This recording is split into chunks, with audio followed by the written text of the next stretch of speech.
and this is the Bottom Line Liberia. And indeed, I would like to say a good evening to all of you, our viewers, wherever you are watching us. Good afternoon to you, good morning to you, good evening, like us here in Europe. And let me say welcome to Mr. Paul the Lord Chilope and also Madam Orita Menon. Paul, you are the Lord. I don't know if we should attach Mr. to that because, I don't know about this royal thing here, whether you can say Mr. King or Mr. Lord Chilope. Correct me before we move ahead. When you are the Lord, you don't put Mr. Oh. That's overshadow everything. Oh, the Lord overshadows everything, yeah? Yeah. Okay, now I know. You see, the royal thing, I live in the royal kingdom of Norway, but I'm far away from the royal palace. And so let's say welcome to you, Paul, and the only lady with us tonight, Madam Orita Menon. She's in Sweden. Orita, how are you doing? I'm doing good, Linfa. Okay. How are you doing? I'm doing fine. Weather-wise, how's the weather there? Ooh, there's a snowstorm. It's been snowing the whole day. Wow, we are directly opposite. We've not had snow for the past 2 weeks, but the snow is trying to melt. But unfortunately, in the morning, it's nasty cold. Today it was reading 19, and my dryer couldn't almost start. So, wow. Paul, how are you doing in the UK? Well, the Lord is doing great. It's wonderful to be back here. And I'm good. The UK is fine as usual. It's one of those places you want to be during the cold winter weather. It rains, sunshine. It become cold, icy, snowflake today as well. So yeah, everything is good. But I'm happy to be back here to see you beautiful people on this platform. And if Orita was in the UK, I could have given her the title of the king. She'll be called the lady in waiting. Wow. Yeah, that's the lady in waiting. I hope that comes with a lot of privilege. Plenty of yeah. If the lady in waiting, I mean, you are close. You will be closer to Camilla. I can't stand that one. Yeah. So now you see Lord Chilope here because if you are Lord, you give advice to the king and then also to Parliament. So that's why. So if you are here, who could I make that recommendation? Say, yeah, but the title in waiting. Yeah, but the title in waiting is like she's waiting for something. So why would she be waiting? No, it sounds like waiting. But anytime the queen needs her, she's the let's say the handmaid of the queen. Yeah, so, yes. Now my mother there. What does that come with?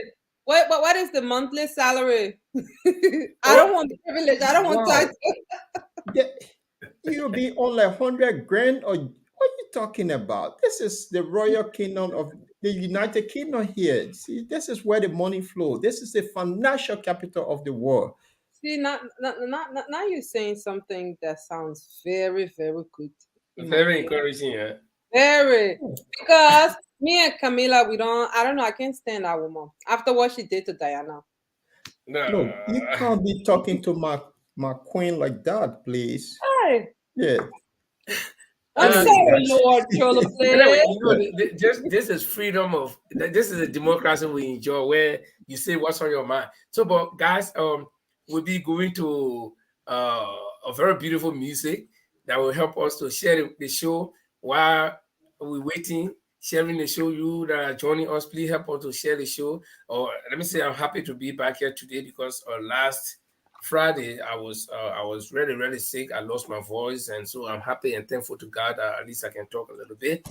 But we'll be back after that music, and we'll be proceeding with the show. So stay with us, share the show, and be our guests. Right. Yeah, this music going to take us back to the Grand Cape Mart County. For those who come from Cape Mart, they will love this music. It's a Liberian traditional music. Facebook, we don't have copyright to this song. Thank you.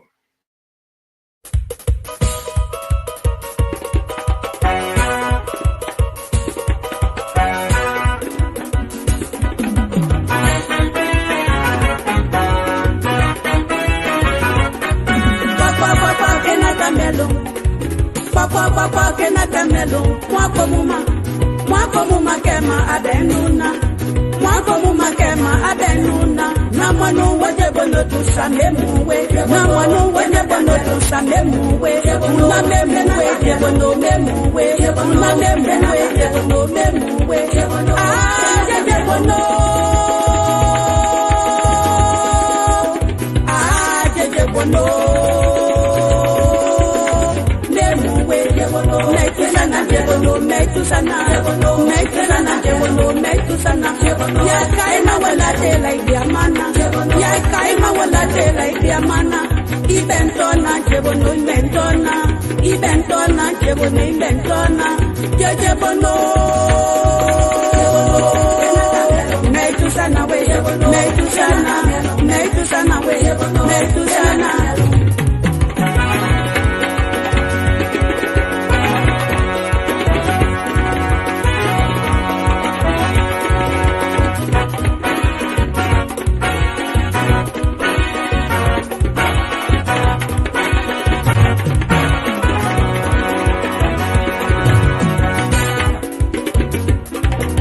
Namwanu waje bono powe dunya.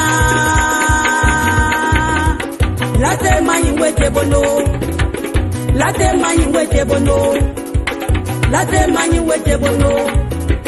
Na me mai la je bono. Na me mai la waje bono. Je bono. Je bono. Je bono. Late mayi waje bono. Late mayi waje bono. Una je bono. Una je bono. Una je bono. Ana mono. Waje bono tusa. Na me mala. Je bi abentuona. Dunya. Waje bono poe. Je bono.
Good evening, good evening, good evening, ladies and gentlemen. Welcome to the Bottom Line. We're having another edition of Bottom Line. It'll be fascinating tonight.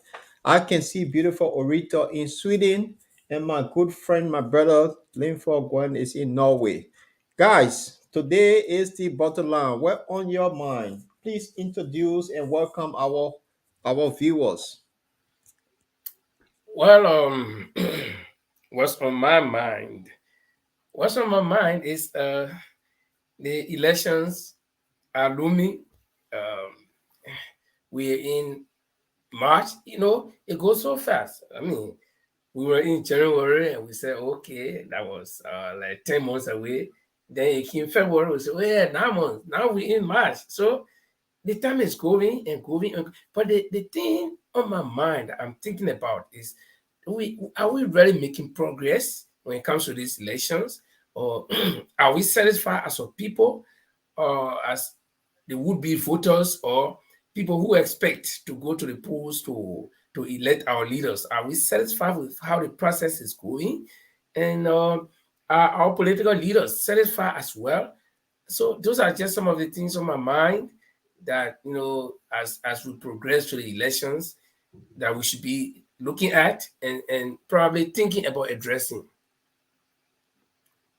Great. And Orita, you got anything on your mind? I mean, I agree with you, everything you just said. I mean, that is exactly what is on my mind, because concerning the censor and how things been playing out, I have this feeling where my mind is not at ease concerning, the coming elections, but God is in control. Great. Wow. Well, on my mind is this year, with our people turn out to register to vote. What's on my mind? The incident that happened in Nigeria, could that happen in Liberia? What's on my mind? People in Nigeria, a lot of them did not turn out to vote. And the government did what they wanted to do, they got the result. With people in Liberia will be motivated to go out to register and turn out and vote to have a better Liberia come 2024. That is what been playing on my mind. And also what's on my mind is about the president been going around lately campaigning, but for the past few days he gone silent. And when somebody goes silent, remember the Kamina Janet case. And this is Moses Scott in the picture. When this guy goes silent, that's when they do all the evil things. That is playing on my mind. So those are the things that I've been thinking about. So you mute your Linfa. Yeah, sorry. I think those are all reasonable and concerning things that we just discussed on our mind, because the effect of what would have happened or what shall have happened out of all of these things we just talk about, the process of the elections and what happened next to in Nigeria and all these kind of things, it could set some tone for us to follow in Liberia. So those are all concerning things. But again, let's make that disclaimer. The music that we just play is not our music. We have no copyright to it, but it's a Liberian music. And by the way, the lead singer in that music, Toke Toma, she passed away a few years, 3-4 years ago in Philadelphia. According to people who were there, she was not really sick. She was, I think, in the medical profession, a nurse or something. She has come from work, and she got on the elevator. She finished work. She got on the elevator to go up to go clock out, and then boom, she fell in the elevator. Imagine, coming from work, you just going to clock out. She fell, and she didn't make it. So, and Toke Toma was actually a girl, but this girl, or I think Mano Gilge, and she could sing in almost all of the tracks. That particular music that she just sang, that we just listened to, is done both in fire and manner. Yeah. or Gio, the part that I want us to is whether your people, your I can see, your ear can hear. I think that will hear somebody. So, but so we do not have copyright to that music, and Facebook so do not block our video for that. And we stay sympathize with Tuki's family, and we remember her. This is a special way to remember her too. Okay, guys. Tonight we have important things to talk about, and what we'll be talking about here, most of it may not be strange to the ears, meaning that we've heard them before, we've discussed it before, and but we'll be revisiting them.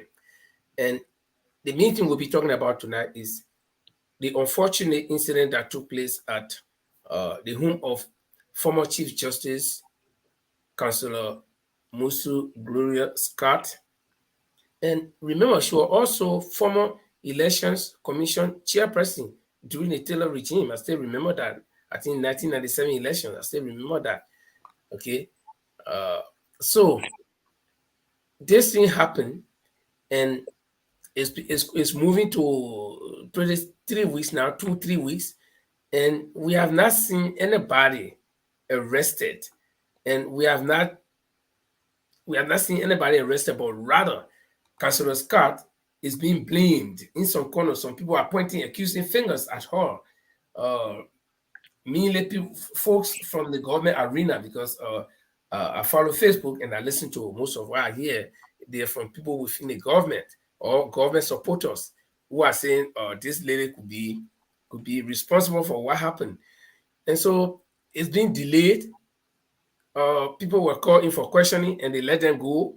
Nobody has been arrested, and the government is also playing a lot of role. When I mean the government, not the president, because Liberian people, the moment you talk about the government, the first thing that man runs to is the president. But government got different paraphernalia, they got different arms.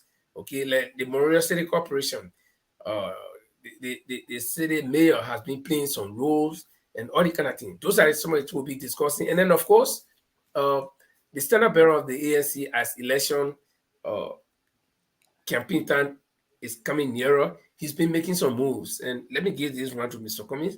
He has brought new dynamics to Liberian politics, in that after election, usually what we see in Liberia, after elections, our politicians will go into their shells. They wait until a few months before election and they come back again, share a few bells or rice, give people a few amount of dollars, and then they vote for them. Those that will lose will go underground, they will not come back. But Mr. Cummings, after he lost the 2017 election, he's been present on the ground. He's been making moves. I remember one particular picture of Mr. Cummings where the people were taking him on their shoulder, and that made headline. People say, "Oh, he's practicing tyranny." You know, but I mean, in any case, he's been reaching out to the people, even though he did not win the election, but he's being back to tell them thank you, and also to solidify his position. So he continues to do that, and he has been gaining ground, and we'll look at a few videos of that. So, Paul, without time to waste, let's go directly into our discussions. And Orita, this thing happened a couple of weeks back, the Madam Gloria Musu Scott thing. It happened a couple of days back, roughly 2 weeks, if I'm not mistaken. Maybe Thursday days we will make it complete 2 weeks. And until now, this is not heading, but no arrests have been made. No prime suspect has been arrested. People were taking people who are prominent citizens of Liberia, pointed finger at. They took him to the police station, and then they said they questioned him and they brought him out. He's on free foot. Talk to me, Paul. You know, I don't know where to start from, but it's something that is featured about the whole story here. And when the incident took place, the police went on the scene. According to the police director, it took them about 15 to 20 minutes to get on the scene. So that means when the police, when some incident happen, police get there, they seal the whole place, they get everybody that involved or people in the surrounding to question them what went wrong, and they do the normal police thing. Is if Liberia was a normal country, let me put it this way, That whole place should have been sealed, fingerprint. Everyone in that place they will take a statement from them and all that. After that, then the police can now do the comparison analysis where they can cross the T and dot the R to see what. But then the police also want to say if the public have any information, they should come up. Boom. What happened? Councillor Verdier came out with a graphic description of a particular person. So that have given the police the leeway to what the graphic evidence that was given by Councillor Verdier. So, and he's waiting to go to Liberia. So in this case, why is it up to now? The police have not managed to secure Councillor Verdier to treat him as one of the key person in this case because he gave a graphic description. And so before Orita, I don't know what Orita want to say on this, so I can play where the video where Councillor Verdier himself said, so we can build on it. Orita, you want to talk a little bit before we play that? Absolutely, Paul. I really hope and pray that this will be the last time any Liberian child will get killed, and justice will come home. I really hope this case will be one of that case. We shouldn't just let it run out again like, oh, but let them talk about it after 1 week, 2 weeks, or maximum 1 month, they'll forget it. Because that's the thing that's been happening the past, 5, almost 6 years under this regime. Okay. Yeah. So let me roll this thing for our audience to listen, and then we can listen to what Councillor Verdier said, and then we'll pick it from there. Right. Okay, Byron, please hold on. Please wait. Chairman Byron, please wait. Let's hear from Councillor Verdier. Councillor Verdier, welcome again to the platform. Thank you for coming in. I understand you said you had a few words to say about the situation involving Madam Gloria Scott. Could you please speak to us? Yes, ma'am, very precisely. And I followed the program a little bit. And it was said that the government's intervention was very, very late because the attack on Justice Gloria Musu-Scott was a government operation. And the police was told to stand down. Specifically, I don't know if we know who Jefferson Koji is. He was the one who organized and masterminded the attack on Justice Gloria Musu-Scott.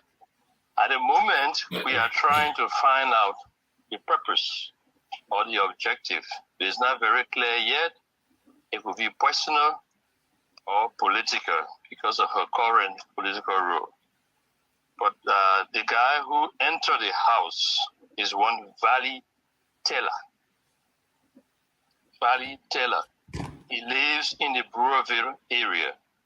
He works at the Monrovia City Hall as the Deputy Chief of Operations for Monrovia City Hall Police. He's a former A2U officer, and he's a former fighter of Ulimo Care.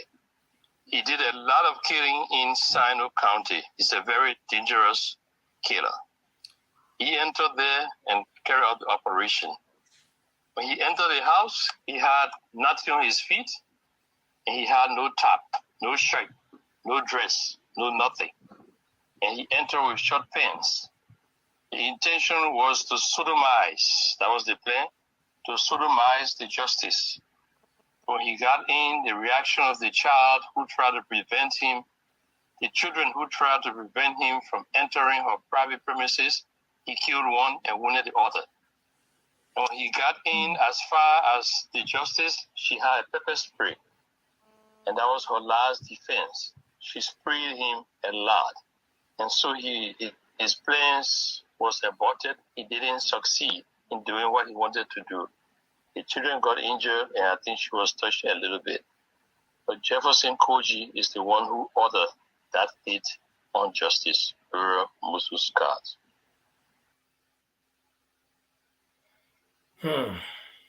So this is the situation now. He's not on the ground.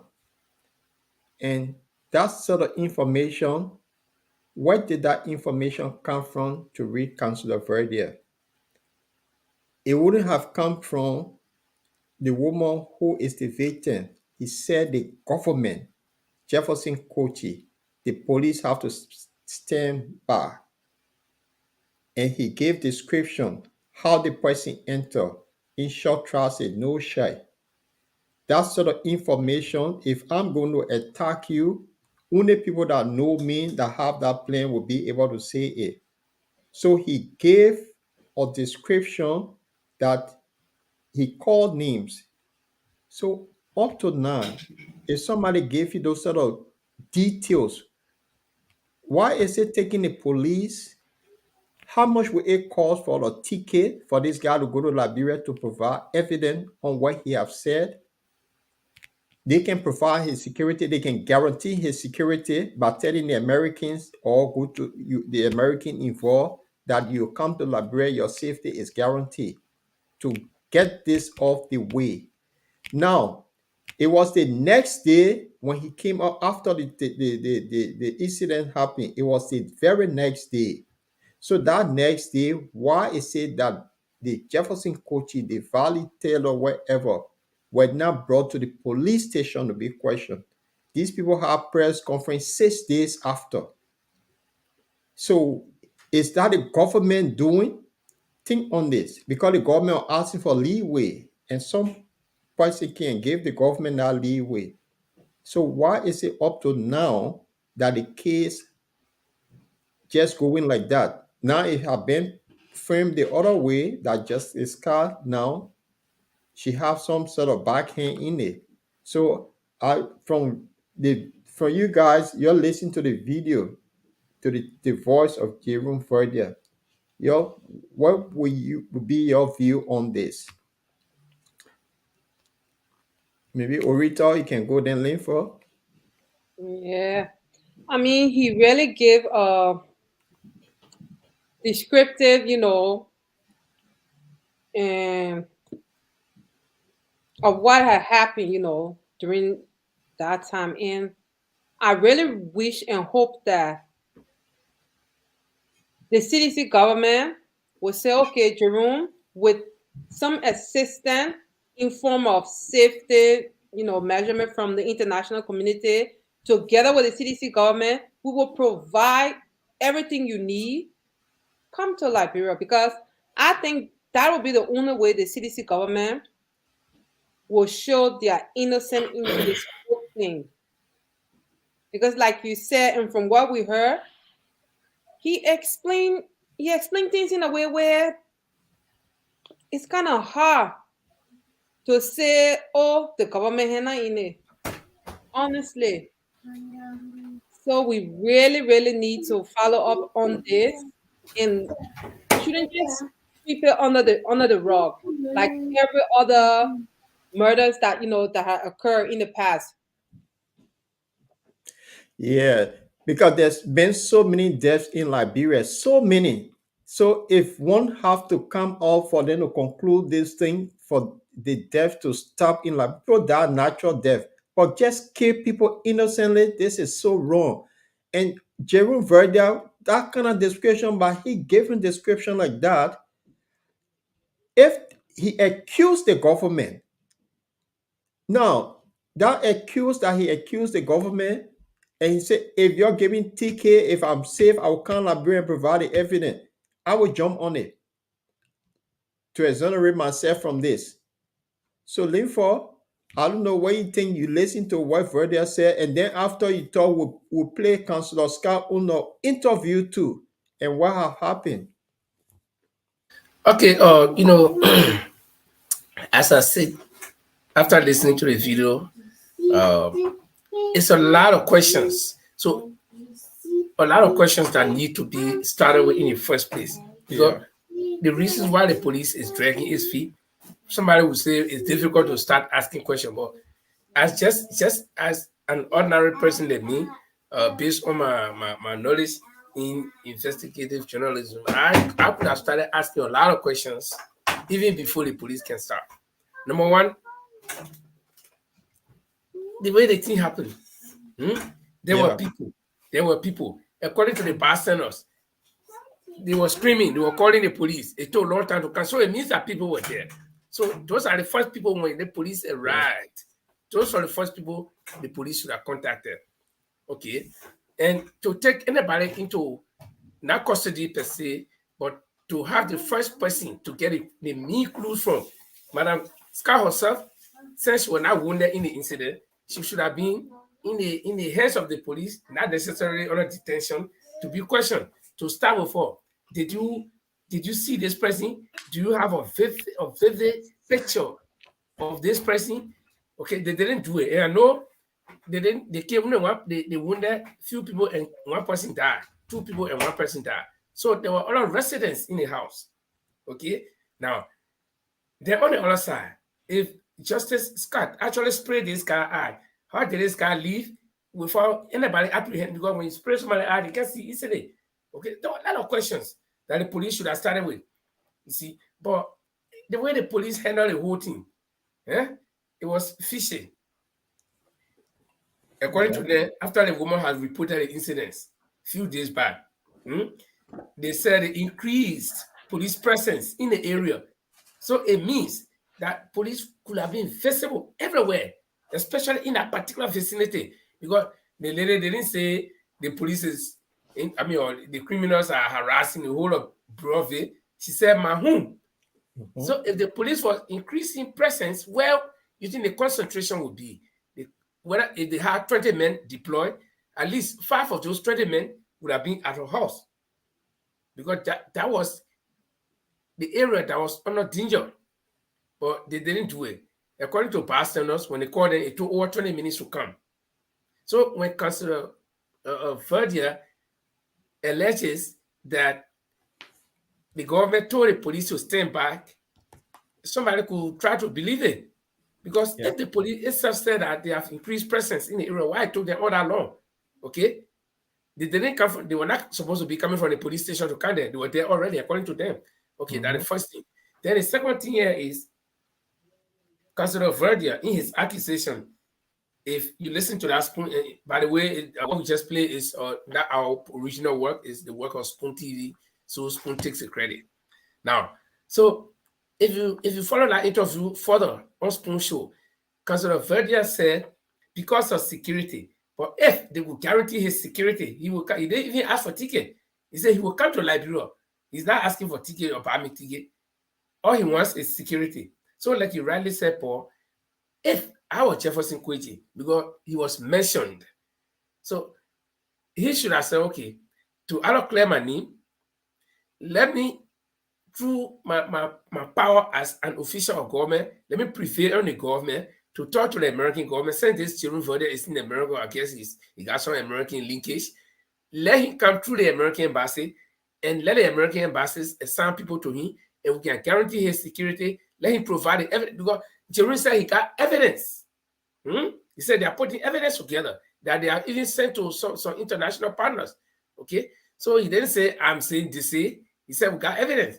So why is it taking the government this long to make arrests in the first place, or to invite counsel? Because the government itself said anybody who got any idea or information on this case should take the police off. So the first man came up, and this man that came up is not just one Joe Blow in the street.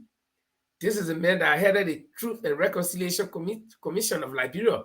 Okay, and he's a counselor. He's a well-known figure.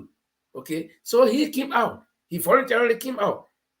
And he was not quoting your second source. He said he has evidence. So why is it taking this long? Then the Jefferson Kweji that was accused is going to go sue Jerome Verdier. And then that is just a shenanigan. That is just a trick to try to divert. Sometimes we call it diversionary tactics, to try to divert people's attention from the entire case to his lawsuit. Okay. Then he also put up $5,000 in addition to the other money that the government put up, making it $10,000 as a bondage on the head of the alleged culprit. If anybody can point that out, that $5,000, why he can't guarantee security for Jerome Verdier to come to Liberia to provide evidence against you, and then you exonerate yourself, okay? Because now it will be a Jerome Verdier evidence against you, Jefferson Kwechi alleged the two of you will be tussling. So why are you suing him? Okay, the case is already before the Liberian government because that's a criminal case. So instead of suing him, defend yourself in this other case and either exonerate yourself or find yourself culpable. Then the other part of it is when this thing happened, it took a couple of days. Jerome Verdier named somebody, and when there was a press conference immediately after the next day when they asked Jefferson Kwechi if he knows this person to be in his employed at his Memorial City Hall, he said, well, he feels uncomfortable talking about him. What is so uncomfortable talking about somebody who you're supposed to know in your employ? If I know Paul on this show, and somebody asks me, do you know Paul? I will say yes or no. Answer like a police question, I don't know him or I know him. So what is so uncomfortable? Then after 6 days, the Monrovia City Police Director and the public relations officer brought this alleged person for a press conference. And they flanked this guy. The guy was sitting in there between the two of them.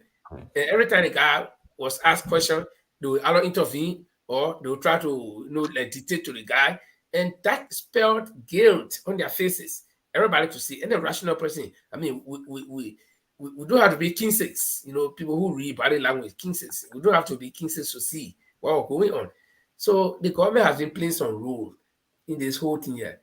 So it raises more questions than answers, the role that the government is playing. And when we talk about the government, we're not talking about the president or vice president or whoever, but the city police is part of the government, it's part of the executive branch. So the role that the city police is playing, it raises question, Paul.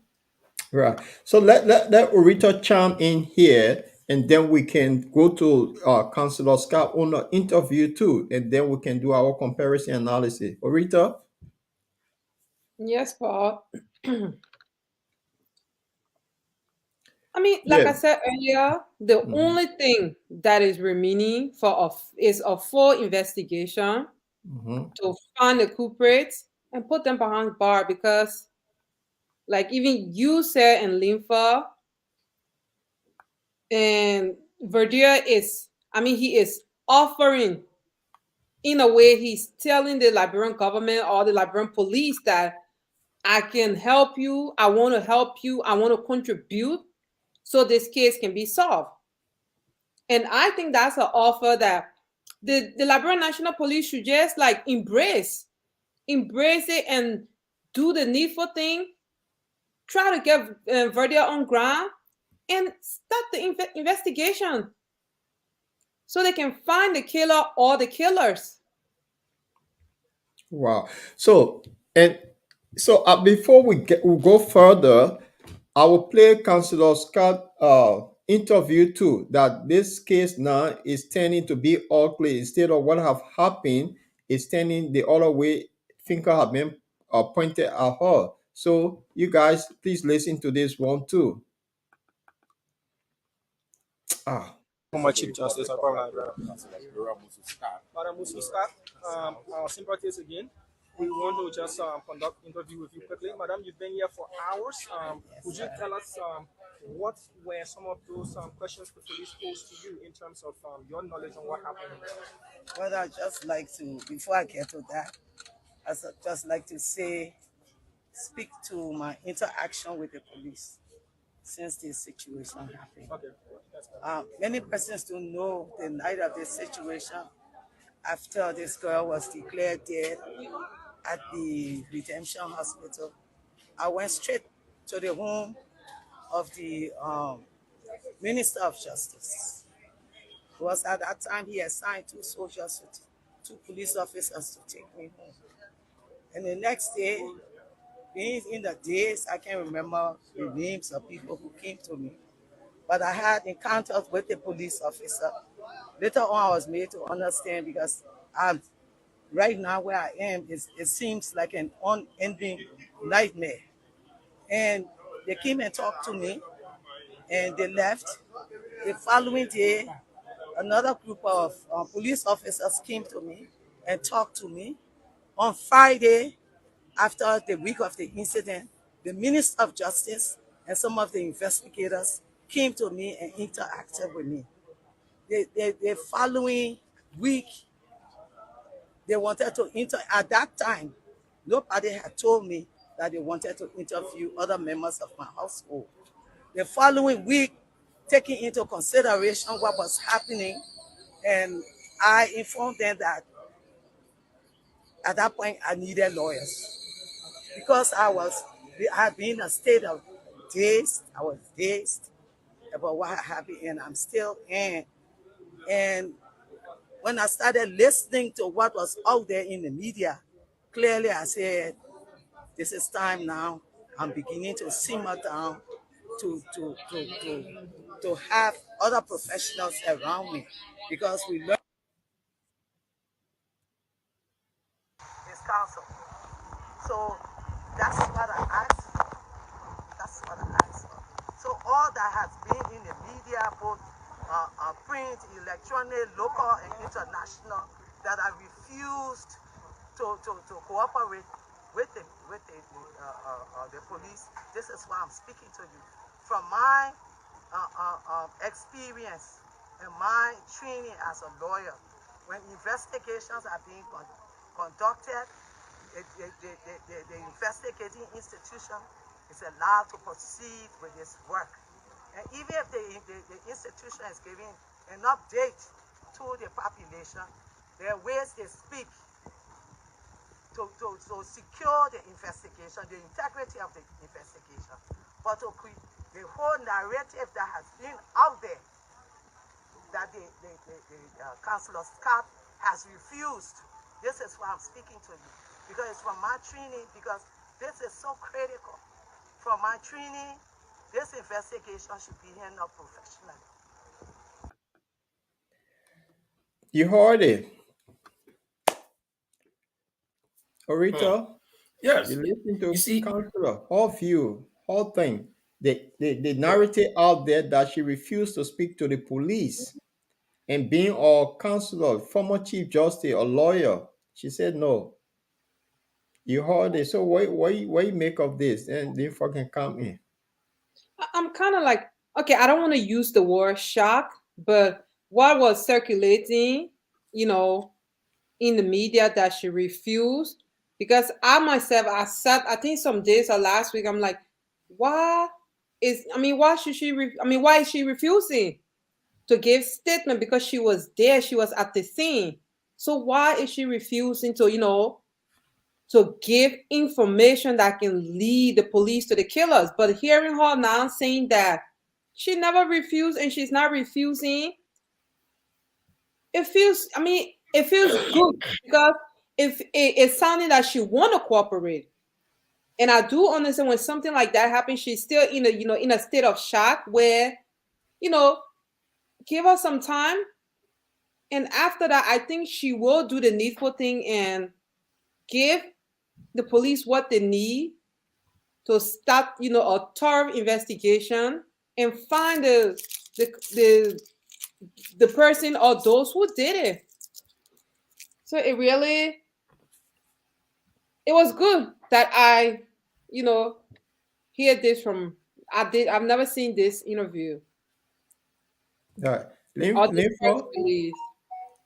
Linford, you hold the other side of the story. Councillor Verdell needed what I said. The police should have done their homework the very day, seal the whole place, get everybody involved, take statement from everyone. And you said it too. Even the boss, the neighbors, everyone, what they saw, take down everything, and then compare to what she have said and what Councillor Verdell has said, and bring Councillor Verdell in the country. But she's saying no, they think going the other way now, that the story out there, she's now cooperating with the police, and people are looking at it from popular opinion now, saying maybe she got something to do with the case. So from listening to both, what your take on this? No, listen, Paul, let me tell you one thing. you don't need rocket scientists to come and explain some of these things to you. I earlier on told you that the government is playing a role. All these shenanigans, all these small tricks, they are visible tricks. The first thing, like we've been repeatedly saying, when a crime occurs, the duty of the police is to come and secure the place first. Anybody who was there, whether you were a passerby and the police got there and you were there, you'll be taking custody of, and then you can clarify your position that, oh, I was just passing, I don't even live here, I just stop here to see. And if they can confirm that you do indeed do not live there and you got no linkage, they can let you go. But anybody within that vicinity, you will be arrested, so to speak, at first sight, and then the area will be called on. That is, they'll run their police line around that area. And the reasons are many. The reason is that so that they will prevent other people from going there to contaminate would-be evidence. Okay, so they will call on that area. No police people will be there. And anybody in that vicinity should be arrested for questioning. Okay, they met Madam Scott, and Madam Scott clearly said it, that she had people in the house because she said all of the police wanted to interview all the members of her household. So it wasn't it weren't just the three of them, the little girl that got killed and the other little girl that got stabbed and Madam Scott. No, she said all the members of the household. So all of those people would have been taken into custody that night until the next day, because taking them into custody would have even given them a whole lot of security. Who knows that the person who did this was just hiding in the corner and will come back again to do more harm. So they should have taken those people into custody, including Madam Scott, and into police protection. Let's use our word until the next day. And then while they are there, they go through questioning. But they didn't do that. They went there, they came back. Then they went, according to her, they went back the next day again. They talked to her. She didn't say the question, or she said they talked to her. I don't know what about if I was one of the journalists asking or interviewing her, I would have asked her, what do you mean they talk to you? Did they ask you or they just talk to you? What did they tell you? You see? So they made several trips to her, talking to her until later on, when they decided, if you go back to that video, you hear, they talked to her several times. Then later on, they decided now, according to her, to interview her and her household. That was the last part of that video. They listened to it carefully. Mm-hmm. So what were they telling her in that time they were going there? So all of that time, a lot of things would have been covered up. The evidence would have been covered. Okay, let's go to the other side, because they are now pointing accusing figures at Madam Scott. So let me be on the police side. Say Madam Scott is involved. Just temporarily, let me be an advocate for them or lawyer for them, for the police. So if she was involved, why you people believe that she was involved, or not the police but the government? If you people believe that she was involved, why when you saw her, you didn't arrest her, you talked to her, you came back and went back and talked to her and came back again? What have you gathered as your evidence to want to point finger at her? Okay, so that, like I said, it's a lot of questions raised, the answers. Okay, then we'll still come back to this Vodia accusation. Why is the government waiting for? This is a crime against the government. Any criminal crime is against the government. That's the government supposed to step in. Okay, so what is the government waiting for? To bring this person who say he got evidence. And Jerry further did not hide himself. They may talk. They may say, and besides that, he had been making several interviews. And he said meetings his position. And you know, when he first did this interview and made a revelation, I was one of the people who were a little bit skeptical. Oh, why would he just say look at thing? He would have been careful. But again, I think it was necessary at that time that he said those things. Okay. So he didn't say into hiding. He said on national television, worldwide. So that the government is still dragging its feet, and they are even trying to blame the culprit in this case. I mean, not the culprit, but the victim in this case. Is beyond my normal human understanding. You know, probably we need to do some extraterrestrial research above the sky to understand this. Right. You know, you're right, Linford and Orito. This case are looking at it from are looking at it with an eagle eye and are looking at it from what happened to Kabina Janet. This woman reported 3 times to the government that somebody was after her. She even went to the justice minister and said, someone after me. After that, this incident happened. Now, such incident happened, police came around, and from Jerry Verdier voice said the government told the police to back down. When they say back down, you don't go into details of your investigation. Yeah, just stand behind, stand down. Don't do anything. Don't do anything. So that means they already have this thing planned. Stand down, don't do anything. So as it drag on, now you heard Mobile Molu, the party chairman, came out to say, oh, down the woman's daughter, that somebody, I'll go look for the man. So it started playing.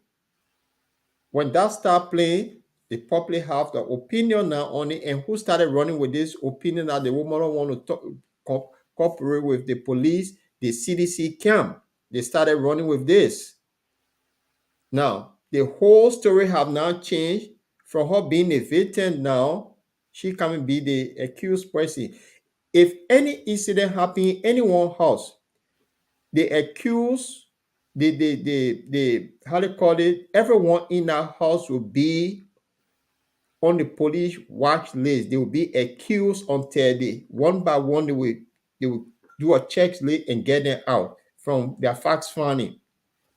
In the case, it says stand down. Whether this guy have fingerprint, whether the knife he left it behind, no clue that you'll be able to trace. Because if you harm somebody, when blood flash, it will flash on you. When you go in, you'll touch your wall. All of those things should have been secure. Then, listen, somebody who not in the country telling you, say this person wore short trousers, this person went naked, this person entered the house, this person did this. The second person that was stabbed that in hospital might have seen that person. Right. So what become of that person? One died, one is in hospital. That is a prime key witness to this. Yes. With the description Verdier have given, that person should be the one to say in line. No. So yeah, the person had a suit or the person had a vest or no.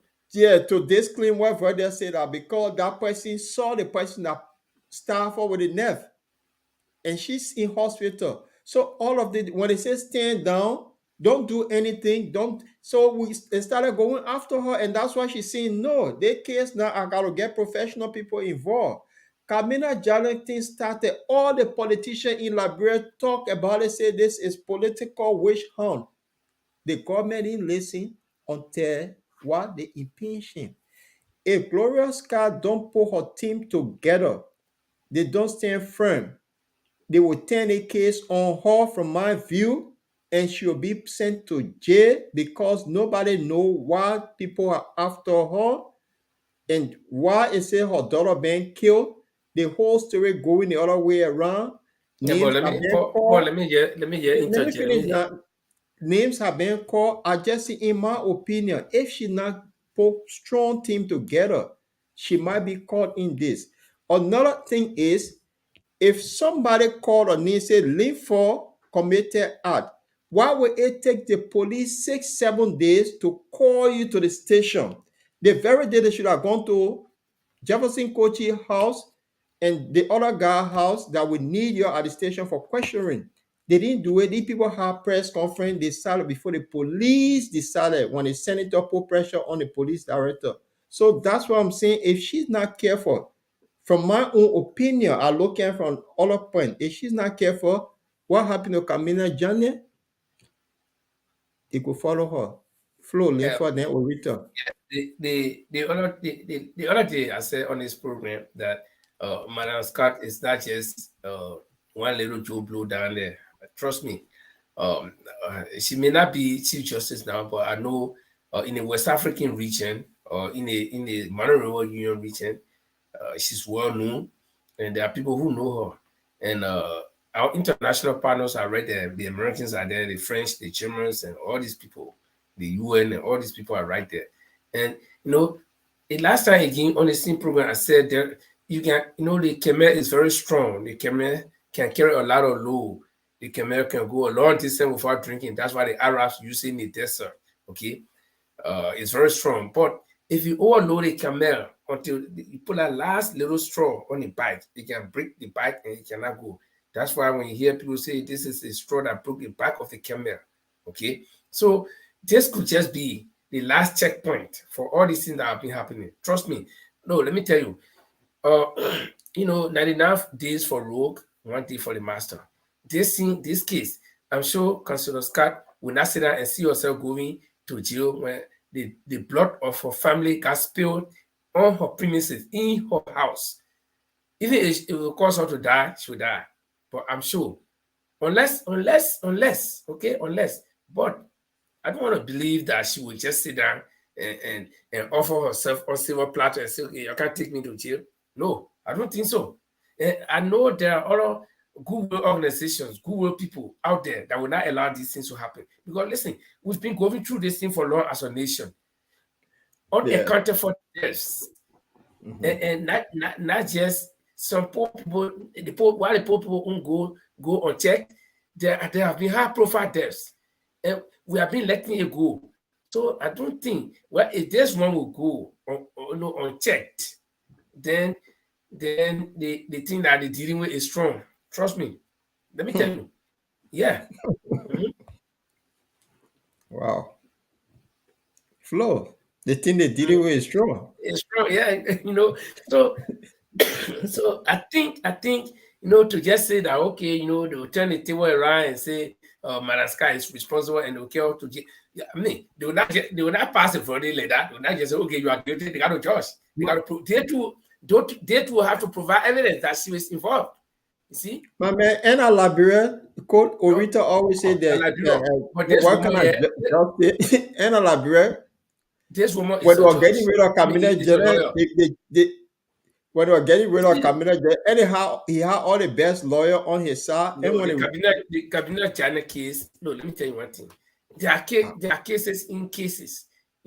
Everything that equal. Yeah, everything on that equal. That's why you see the fasting out, they're not equal. Some short, some long.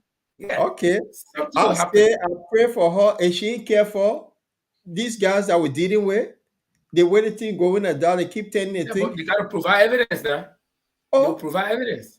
But when Kamina Jana thinking they got one order, they say that her property and some kind of story, they make all that story went or they made it sound like this, that he robbed this old lady of her property. They did all kind of thing they wanted to do. They bought all the lawyers and things, and they bought all our senators and representatives to just remove him. Yeah, this is Liberia. Yeah, we hope they can do it, but again, remember that nothing lasts forever, and nothing lasts forever. So I remember Gray Allison said something a long time ago. He said, "I'm chicken air. When I fall down the road will boss me. When I fall down me, it boss me still." So nothing lasts forever. Yeah, we are seeing a lot of things. Orita, I know you talk about the injustice in Liberia. You always talk about it. Something not right with a particular individual. Front Page Africa published something again and this revelation was made on the Costa show that the ECOWAS head in Liberia, Jefferson Kochi, again is after this person, and this was the Front Page allegation. Look at this newspaper clip from Front Page. You see, Kochi a killer or a target. Now, there's something about this young man. Everything relates to killing. His name is always involved. In our Liberian Pala, they say there will be no smoke without fire. Why is it this young man, his name is always in situation like this? Every time it comes out in his name, something is happening in Liberia because some of us were teenagers who are doing a dual regime, and we heard names of people that those names were names when they around, you run. This is we are government. Anytime the young man need appear, it's something have to do with some sort of killing. What you make of this? I mean, it's like you said, no smoke without fire. And one thing that this thing still with me ever since it happened. I remember, I think it was prior to the protest when the CDC government sent for merchandise in our country where, I mean, we're looking at some of these people, they look like people from Europe or, I mean, parts of the Western, world. And to be honest, the majority of them, those were like criminals from other countries who, because the other guy had like a mask. And with Koji being involved, because honestly speaking, the almost 6 years CDC been in government, every time a killing happens, Koji name is in the mix. And for some reason, I'm not sitting and saying that, oh, he's a killer, but the smoke we see, the fire started a long time ago.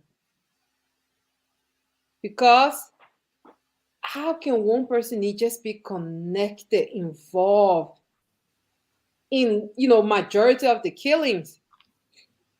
And the thing you say about, the selective justice, that's something I really hope and pray that this thing that happened to Musu Scott, it will be like the last station, because before, her daughter, before the passing of her daughter, a lot of Liberian children, were victims too. And I just want we as Liberians to stop this way of thinking that, oh, me and my children, me and my family, we are good. That the things that happening to people who are involved or who, they have their hands in things. Because in this life, two things my mother always tell me: poverty, injustice. It doesn't matter, you can be rich or you can have all the contact, but injustice can still happen to you. You can lose everything you have today and become poor. So these two things, we as citizens on a collective front, we should always come together. Even if it's the man Joa, the man Musu, their children going through things, or their children, losing their life, we should all come together and say, no, this is wrong. How can we get justice for these people? Because if we do so, we are creating an atmosphere where we as Liberians, we will not accept the fact that, oh, a child just died. But just because that child is now within our community or, our friendship circle or close to us, we'll just blow it away. Because that's why CDC government, they are using this fact, when it comes to Liberians. Because the thing is that this lady, her daughter got killed. And then the first thing the government is saying, oh, that's now a child. Because they know that Liberians who feel that, oh, but when this thing happened to us, other people pretend that, it's not happening to us. So since it's happening to them, well, now they know how it feels. That way of seeing things in our society, especially the Liberian society, we have to abort it. We have to abort it so the perpetrators cannot just come up with stories to mislead the Liberian people. In this case, what is saying that, oh, it's not her daughter, so some people can say, oh, just because it's not her daughter, so and maybe that's why she's not putting in effort for us to solve this murder case. So it's wrong. We from today on as Liberians, I'm begging every Liberian, and sometimes raising your voice. Sometimes it's just the fact that to say it's wrong. Wrong is wrong. Even if somebody you love who is doing something wrong, tell them behind closed door, that thing you did is wrong. And because it has affected our society in a way where you just have to, go and do the time or go out and apologize. We have to, and like you say, in Linford and Paul said earlier, like maybe this is the camel now, this thing that will break the camel back. And I'm hoping and praying that this is the last stop. But for these things to change in Liberia, we as Liberians, we always have to stand up for what is wrong and speak against for what is right, and speak against the wrongs that are happening in our society. So it cannot be the thing where the poor people say, oh, when our time the rich people not care for us. And then when it happened to the rich people, say, oh, now they will know how it feel. That's how a lot of Liberians, it's the mentality. And we really need to abort that. Wow. Yeah, I don't know if I can chip in there. Let me put a flyer of, this is, I don't know. Look at this. Yeah, on this question now, they are making it to be, you see, the newspaper headline, Kwechi, then semicolon, a killer or a target. Now, they are leaving us in suspense. In doubt. They are asking questions. Because, and I will explain to you why the newspaper editor chose to write that headline. First, he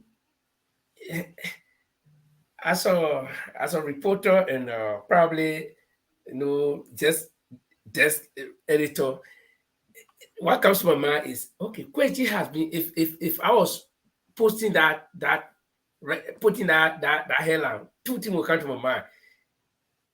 Considering what has been going on, Kwechi was accused, and he has been going around putting even bondage on the head of the person, the corporate. Anybody who will bring information will get 5,000. Is he playing a victim to because number one, as I read somewhere where they said Jerome Verdia threatened his life. Okay, so he tried to play a victim, that he's a target. Then the editor is also thinking, but this man was accused. Is he the killer for true, or is he a target? So that's the background that the editor decided to publish that headline. But whatsoever be the case, I can't speak for him. But whatsoever be the case, you ask the question: what about this young man that his name is always mentioned in almost everything, every bad thing? If you go back, when the government took over, in fact, before the government took over, when CDC was in opposition, Chema Sinkwaji was one of those people. He was youth chairman, and he was leading most of the protests, the 100 and some more, the almost 200 protests that they had within 12 years. Leading, he even went to jail. There's a picture of him where he came from jail. He was sitting down, looking pale, and all this kind of thing. So he's been exposed to violence for a very long time until he came to power. So he just transitioned to power with that violence that he had, from opposition life.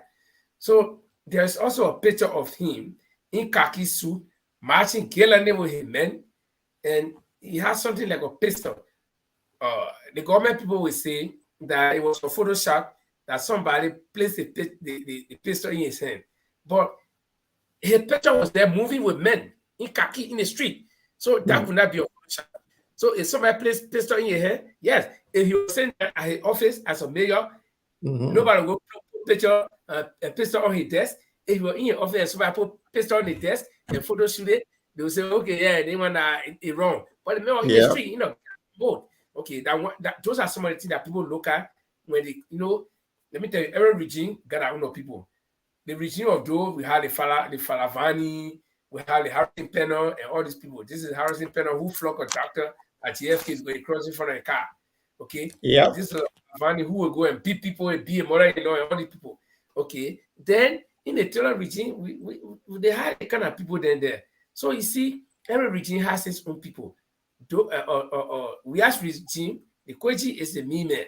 Then the same Kweji, during I think the June 7th protest or one other protest, he made a statement that wherever you will be there in flesh and blood. Can you imagine?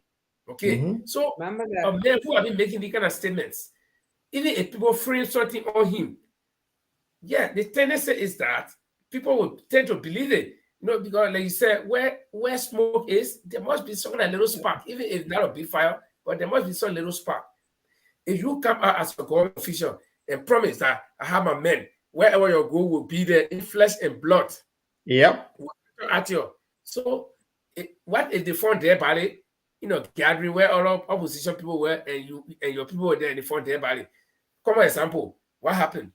The last protest that they had, that the US student had on the US compound, what happened there? They sent people there, and they had some group that went there, they called them COP. Yeah. Sorry. So you see all of these things happening, Paul, let me get in. So you see all of these things happening.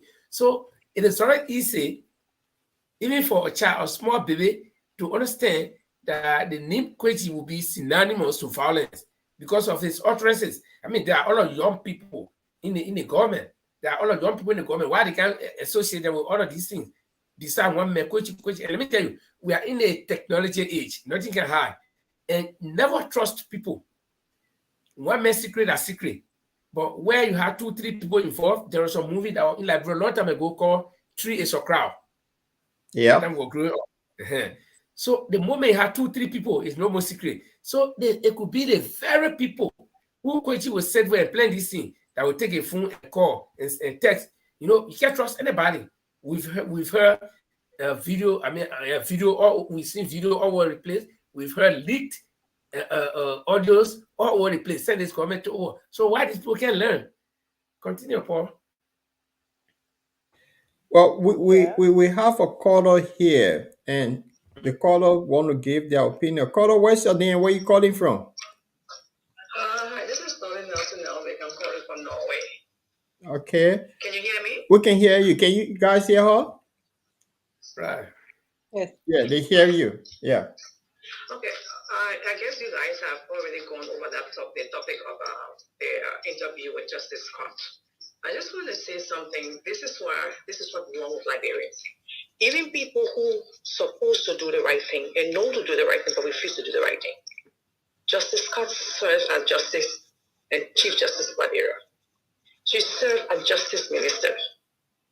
In her interview, she said when the incident happened, she wanted the Chief Justice Minister house. For what?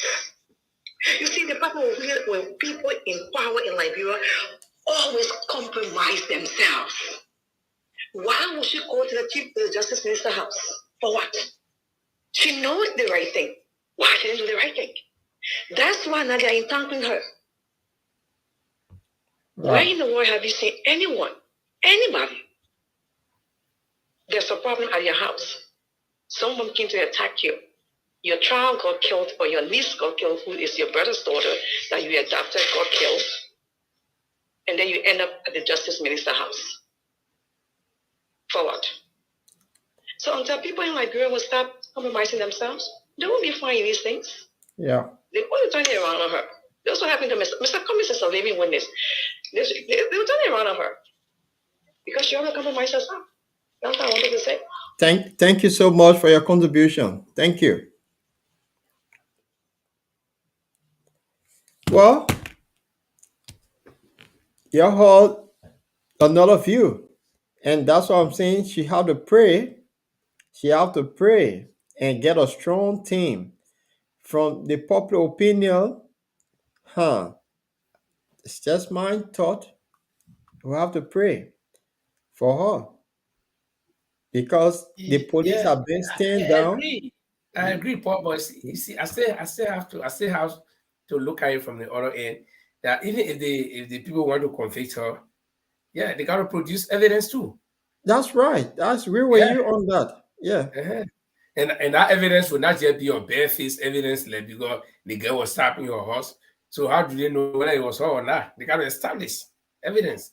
Now, Jerome Verdier had accused somebody. So the onus is on the government to go and bring Verdier to Liberia, let him provide the evidence. Or if the government think that they can switch the whole thing around, then let them bring their own strong evidence too. Because killing somebody in somebody's house will not just automatically make the person to be a killer. No. That's why when they went there in the first place, they were supposed to make sure that they contain everybody in the house, take everybody into custody, and find out what happened, and even start taking fingerprints. But they didn't do it. So right now, when you go there, who fingerprint they going to take? I know a lot of people have been going to that house to visit the justice, and people have been sympathized. So who fingerprint going to take what there? And how can you establish an effect? But I have a question. Like from what the caller says, they just say, and even what I don't know if Mususka said it. This, how you call it, what did she go to? What's his name? Musa Dean's residence? Yeah, she said it. She said when the thing happened that night, after she heard that the girl was dead, she went to Musa Dean's house. But I don't know. I don't want to speak for her, but I would want to believe, when these things happen, people get confused. So the first thing you look for is safety. So she would have thought that the justice minister, and she was being justice. Yeah, I come in. You justify your question, but I said she said it, and then I think I just want to back. I mean, why I think she said it? Okay, probably she was confused, and then the nearest person because the police have failed already because the police did not come on time, so she thought that she was still under threat. So the nearest person, high profile person she would go to, she was being a justice minister before, probably is the justice minister, Musa Dean.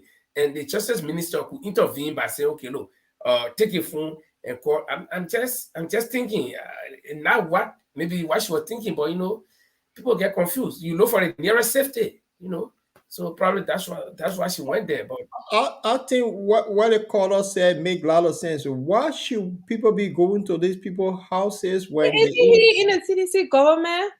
Isn't Musa Dean working for the CDC government, or is he an independent? He's a justice minister. He's a justice minister of CDC government. That's the thing I'm saying, because then what? No, I mean, it's getting a little bit confusing now, because if something like that happened, and this is a woman like you said earlier, Lympha, I mean, she have friends she trusts.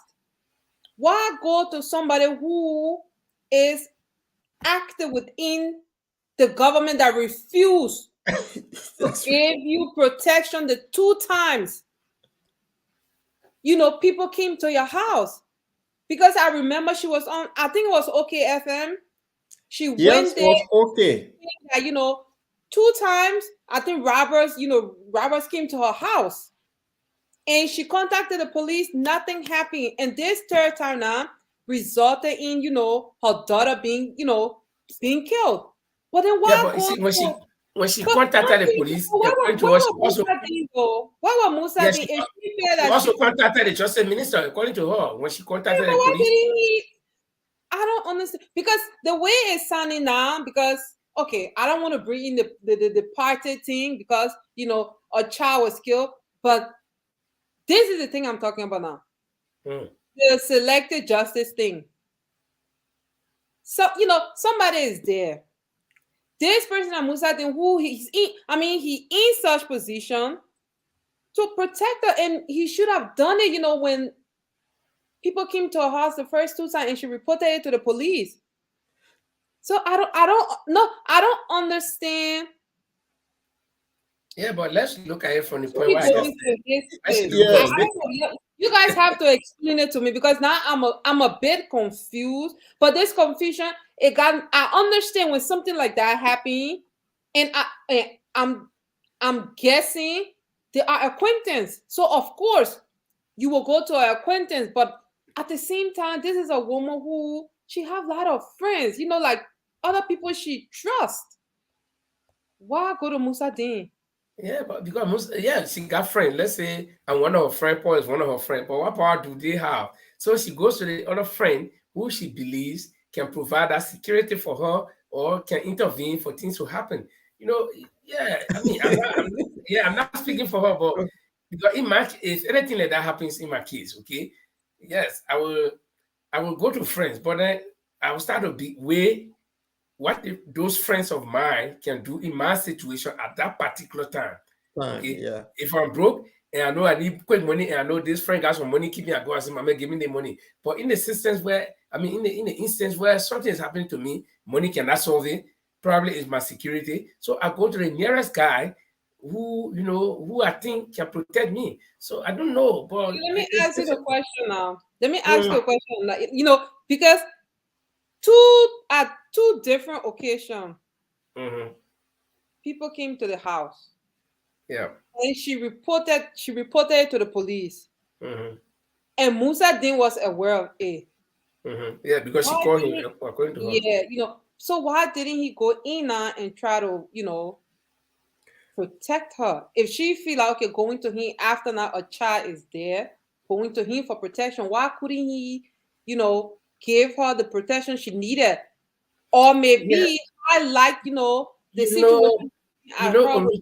We got, like I said, we got to consider this thing from all points. Let's say if send the thing happen, if Madam Ska had not gone to Musa Din, and then somebody stay Hondo and do something to her, they will ask her, why she didn't go to Musa Din, or she didn't go to the authority. So I thought, I'm just thinking, I'm not speaking for her, but maybe she said, okay, let me go, even though I informed this man before, and nothing happened. But in this instance now, he is the man who I know can save me or can provide some help. So let me go. Because people, if something happened, people will start thinking, but why she didn't go to Musa Din or the police or something? People, let me tell you, people react to, especially something like that, where somebody you're just talking to a few minutes ago is dead.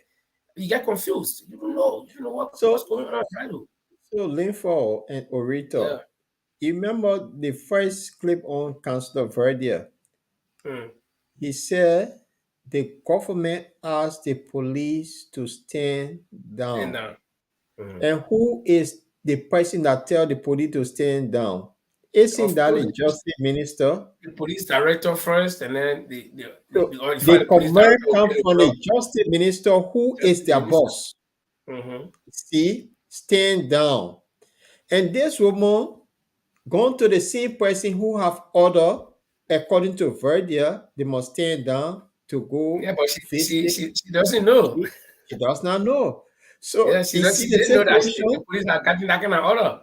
Yeah, so you see the situation she found herself in. No, but this whole thing is just, I thought we were on a path to find some clarity, but right now, no, the whole thing it just scatter. That's what I'm saying. She need God intervention. She need a strong team. She need to do what Mr. Cummings did in that court case to get all her people there involved, because she take this thing lightly. They will prosecute her the way it's going. That's my opinion. I'm looking at it from that distance, because the thing does not make sense. Policing people, you don't have to be a police officer to know when a crime scene happens. Police get there, when they lock down the place, they make sure they get everything.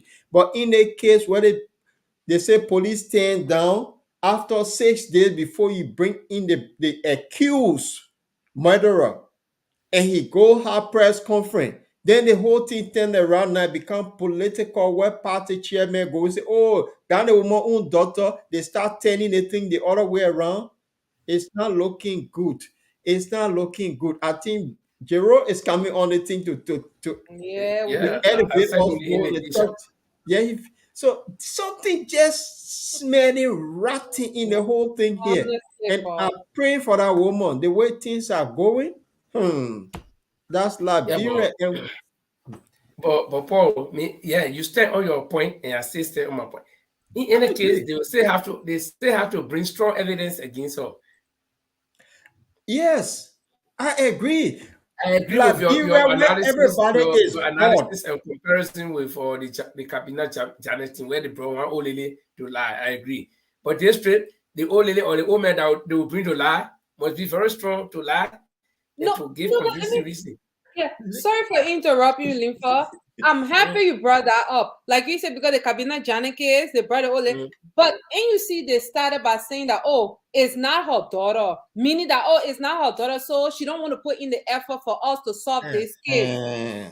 You see that? I mean, that is the thing they're starting. Okay. Let it bring that argument that it's not a woman's daughter, so she's not putting effort.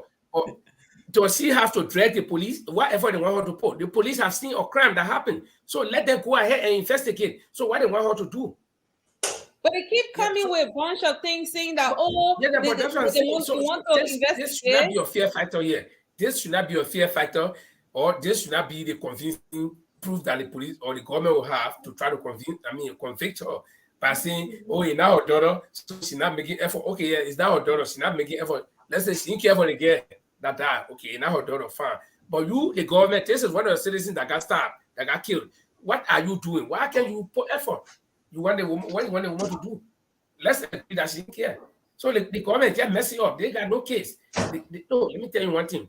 I am praying that this woman will stand strong, that she will use all of her contacts to get down to the bottom of this case, or else it will just be, they will not prosecute her, but it will just be one of those cases that die. What they're trying to do is they're trying to create conditions to make the whole thing look, like Mr. Cummings' case, where they say, okay, we'll bring 45 witnesses, and when one witness could solve the whole problem, they say we'll bring. They try to drag it. Is that a woman daughter? Yeah, is that a woman daughter, but as one of your citizens, right? Okay, or the woman, she's not cooperating. Okay, she's not cooperating, but one of your citizens died. So if your son died, and Jovial incorporated, so the police will say that put their hand between their legs. No, they'll go after. Today I was somewhere today where this boy Aloysius Hall, who is with the guy name, Finance Minister, Samuel Tuer, and he's one of those boys who got some fat contracts and all the kind of thing. He's been making mockery of the whole latest thing. He said he went on LU campus today and they attacking the damaged car. In fact, he was in the hospital and all the kind of thing.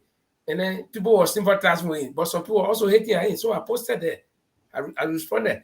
So is the country unsafe now? Is this country unsafe? Because they attack your car today, so then you know now that this country is unsafe. So these are the kind of people. Somebody die, and Moluba Molu will come and say that it's not a woman daughter. So what? But that's one of your citizens. So I mean. Hello. Yeah, Gerald. Let me see if I can bring you on. Gerald, but you now your camera is off, Gerald. Yeah. My camera got a little problem today. Just bring him on so we can hear his voice. No, he's on already. So get talk. We can hear you, do. Say good afternoon, good evening, or good morning. Man, I listened to the program, great program, and I told you guys I will be in England and in Sweden because I'm running too. So I hope you guys are aware of that. I hope you're not. But one wonderful program. I listened to you guys' contribution. One thing that caught my attention in the entire case is what is unfolding now with the new revelation that the Ministry of Information wrote the PUL to kind of investigate or regulate what was said on Spoon. But the question there is Spoon an affiliate or an associate member of the Press Union of Liberia? Because Councillor, what his name, Johnson, was making a reference to various allegations on Spoon. Like you said, Linford and Paul, that this entire case, if time is not taken, Councillor Scott, the way the guys are playing the narrative from Hall, it's kind of confusing the public. With various revelation, we kind of confuse what is actually unfolding. Who's telling us the real story? I saw a post from Sedition, to be precise, Kev Hassan, making reference to something he called Liberia Ninja movies or something, written and directed by Councillor Gloria Scott. See? So the guys, in public relations, we tell people things on a need to know basis.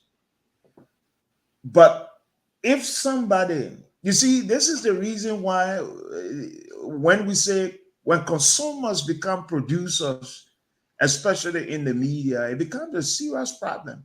This is a guy who was just on a talk show. This is the guy who sat at a talk show and was saying all sort of stuff that the Ministry of Information, Culture and Tourism, and looking at Ledger Who, a BBC train, will write the Ministry of Information, Culture and Tourism concerning Verde's alleged allegation or so. It takes my mind back to when the late Tom Kamara wrote and said all kind of trash about us when we were in the media because we were working for Benani Ure. And he referred to us as rebel collaborators. And I said to my guys, listen, that man called us rebel. That man is a criminal, a dirty criminal. Sorry for my ABC. He's a criminal and a murderer. So if he called us rebels, we will give him everything that he deserved. The Justice Minister, my former Justice Minister at the time, my former good friend, said, Cummings, you will stand down. I said, I'm not standing down. PUL called him. He said he's not a member of PUL. He's not an associate member or affiliate member of the Press Union of Liberia. But this was a man who received a printer on behalf of the Press Union of Liberia. But this Ledger Who was around. He was around when that saga took place between the late Tom Kamara and us. What did they do? What was their role? Of all the things that have been said on the radio, including the death of Gifty Lama and this guy, when the president killed the story on his podium. Look, Liberia, Linford, Paul, we find ourselves at a serious crossroad. This is a scaring situation. It's confusing, especially the narrative coming from people who are government collaborators. We know to be government collaborators, writing and saying Liberia Ninja movies, written and directed by Councillor Gloria Musu Scott. You see, sometimes when you find yourself in leadership, especially and at the echelon of power, and things like this start to happen while you were around, and you don't speak. Sometimes when they're playing the music to your house, people don't want to come to your house to your rescue because this music was being played at someone's residence, and they were crying, but you were on the other side dancing and couldn't come to their refuge or rescue. But now, an innocent girl, a promising woman who maybe a few years from now could be the next Justice Minister or Solicitor General of the Republic of Liberia. Nobody knows. Yeah. But she's dead and gone. And now I see how the guy's playing the story. We're kind of confused. I'm so confused. I mean, this is the first story of its kind, looking at some of the players. People like Moba Molu, he's not somebody that the Liberian people should even listen to. Yeah. Because this guy said he saw people at the bank loading pickups with money, couldn't bring a videotape to substantiate his claim. The president said upon his return that journalists who wrote that 16 billion got missing will be part of the investigation. Who are those journalists? Did they come? Was there any investigation conducted? So there are so many things you know, when you catalog everything and you look back, you say to yourself, I think we're losing it though.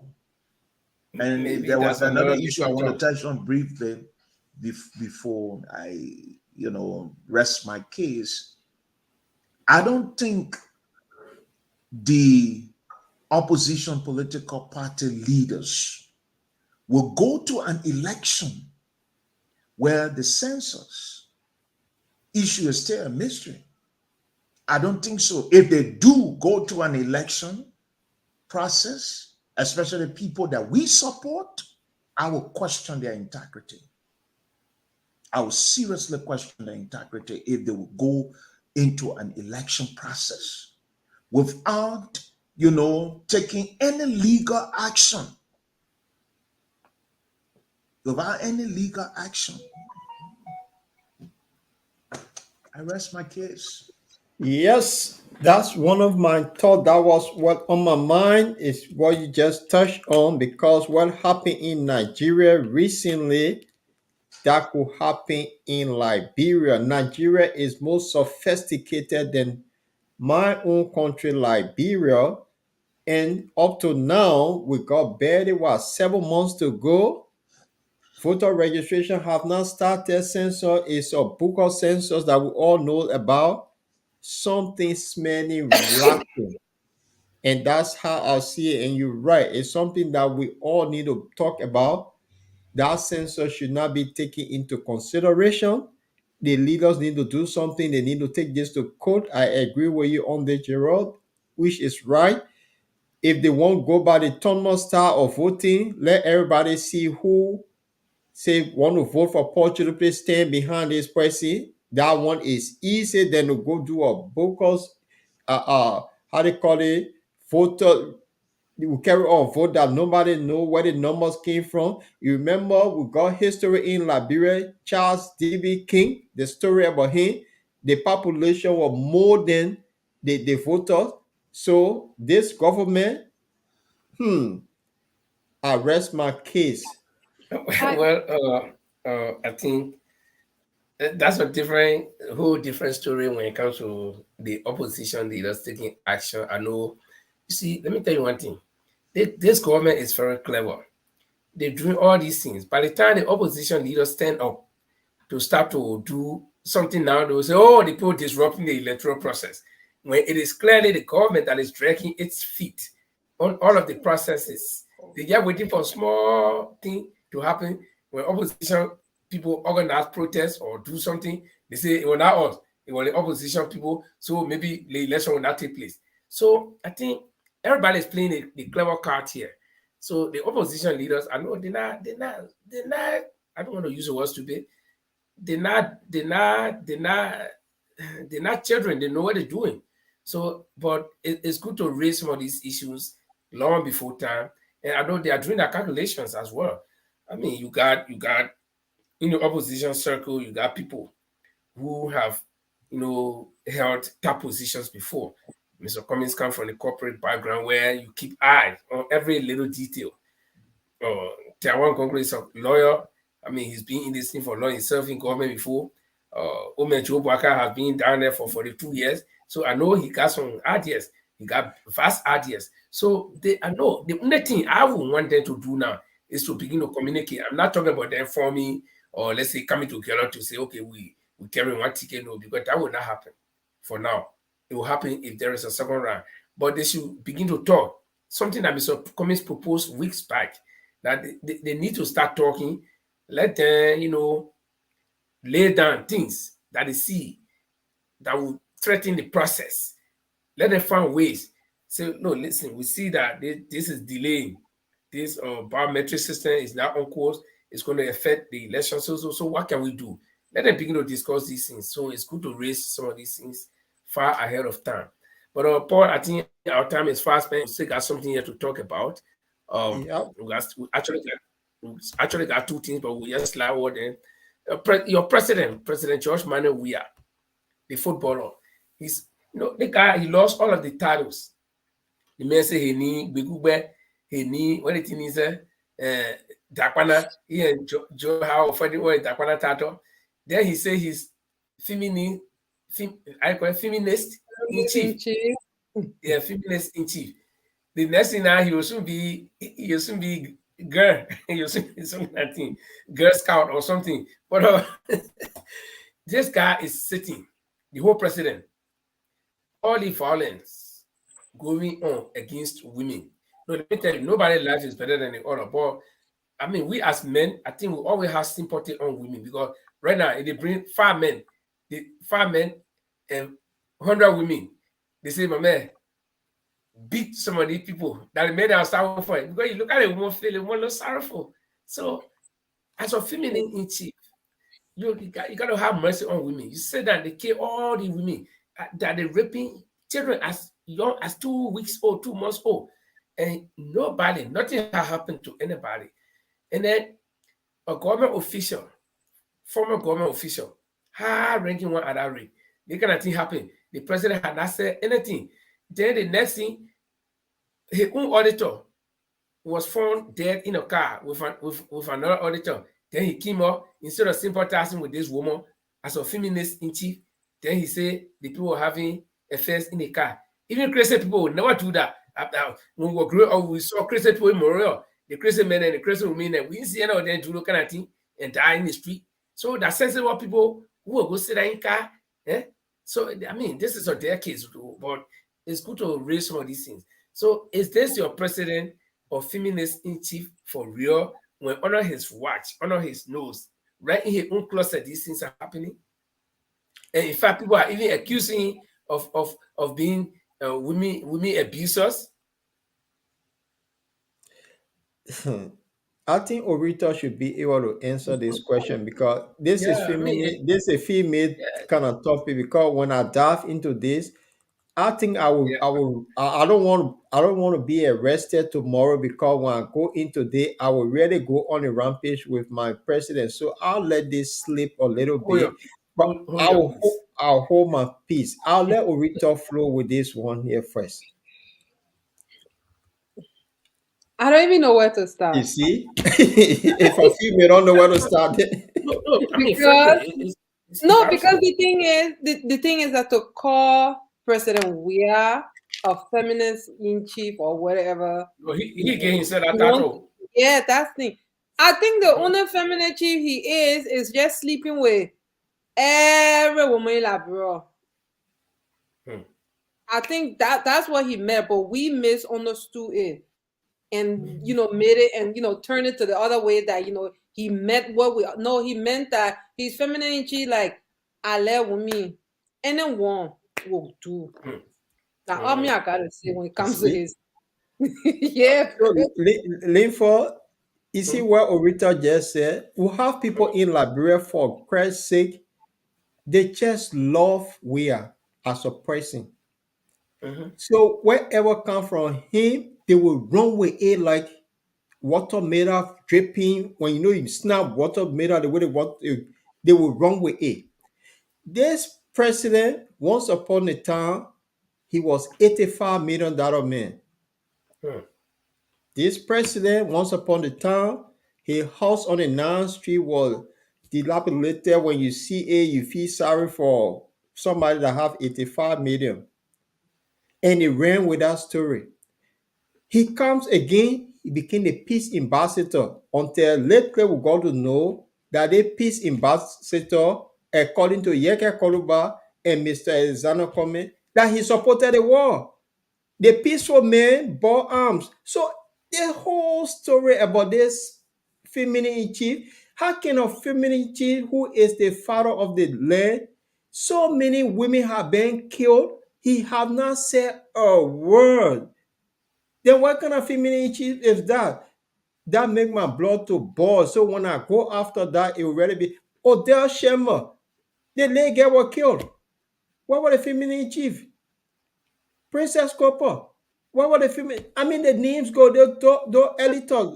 What were the feminine? And the baby. Yeah. And the baby Linford talked about, I don't know if it was in Nimba or somewhere. Oh, baby. Yeah. I mean, yes. You remember the women that got drowned in a river in Nimba? Where the feminine chief? This girl got killed a few days ago. Have you ever called Mususka to say, sorry, man, for Where's the feminine chief? So that out, and then he appeared on some program on Friday to say they have a women celebration. He talking about Adam and Eve. I don't think you guys want to listen to this guy because he's not feminine chief. He just, I don't know, something. So it's just blood. And the reason why I brought that thing out is because on that particular day, I heard him say that the women of Liberia are at his heart or something like that, So then the question comes to my mind: how that maybe like Orita said, the women, the beautiful women, come to his heart. That's it. And I remember one time in his church, after the church service, he was shaking people's hand, and he was very selective. When he reached the old lady, he would pass. Then the younger, then he would shake hands with, and now they are back. when he reached the old, because he came from the byway, everybody was facing the altar, and he came from the byway, so they are back turn. So you can't, when you reach it, you look at your face, when you old, he pass. But I think Orita because Orita right. There a few years back, there were two ladies on Facebook going at each other. Oh, for him. You can have it, you can do that video I got about we can play called the language they're using. These are two women that were going. So Orita is right here. So he could be the chief in that department. That is too weird, man. For that Liberian misquoted him. That is still not man. Yeah, amen. Because I cannot find another explanation, like we're saying, under his leadership. Our daughters, mothers, and sisters are being raped, killed, nothing, abused, nothing. If you say you're feminist in chief, I think you should go sit down. And I don't want us calling the place church where I can go for church. Honestly, I don't think we should call that place church because no, he should go to that place, that hall where he is. And now from there, now the way he can be throwing talks at opposition or people to say, oh, I'm feminist in chief. I care for women. Those who are killing the women, our daughter, y'all need to stop it. Then the man feminist chief business you talking about, that to say y'all know what thing. Every woman, you're welcome to my house. You're welcome to my house. I don't come to the Jamaica Resort. It's a nice beach. There are a lot of Hennessy. There are a lot of, you name it, everything is there at the disposal. Sometimes it's good to be a leader. When you're a leader, you get so many privileges that come with it. You can get free drinks from the Lebanese people. You get free food from the old man in the market. You get all kind of things. They just design it as a leader. You get free bitter good. They give you.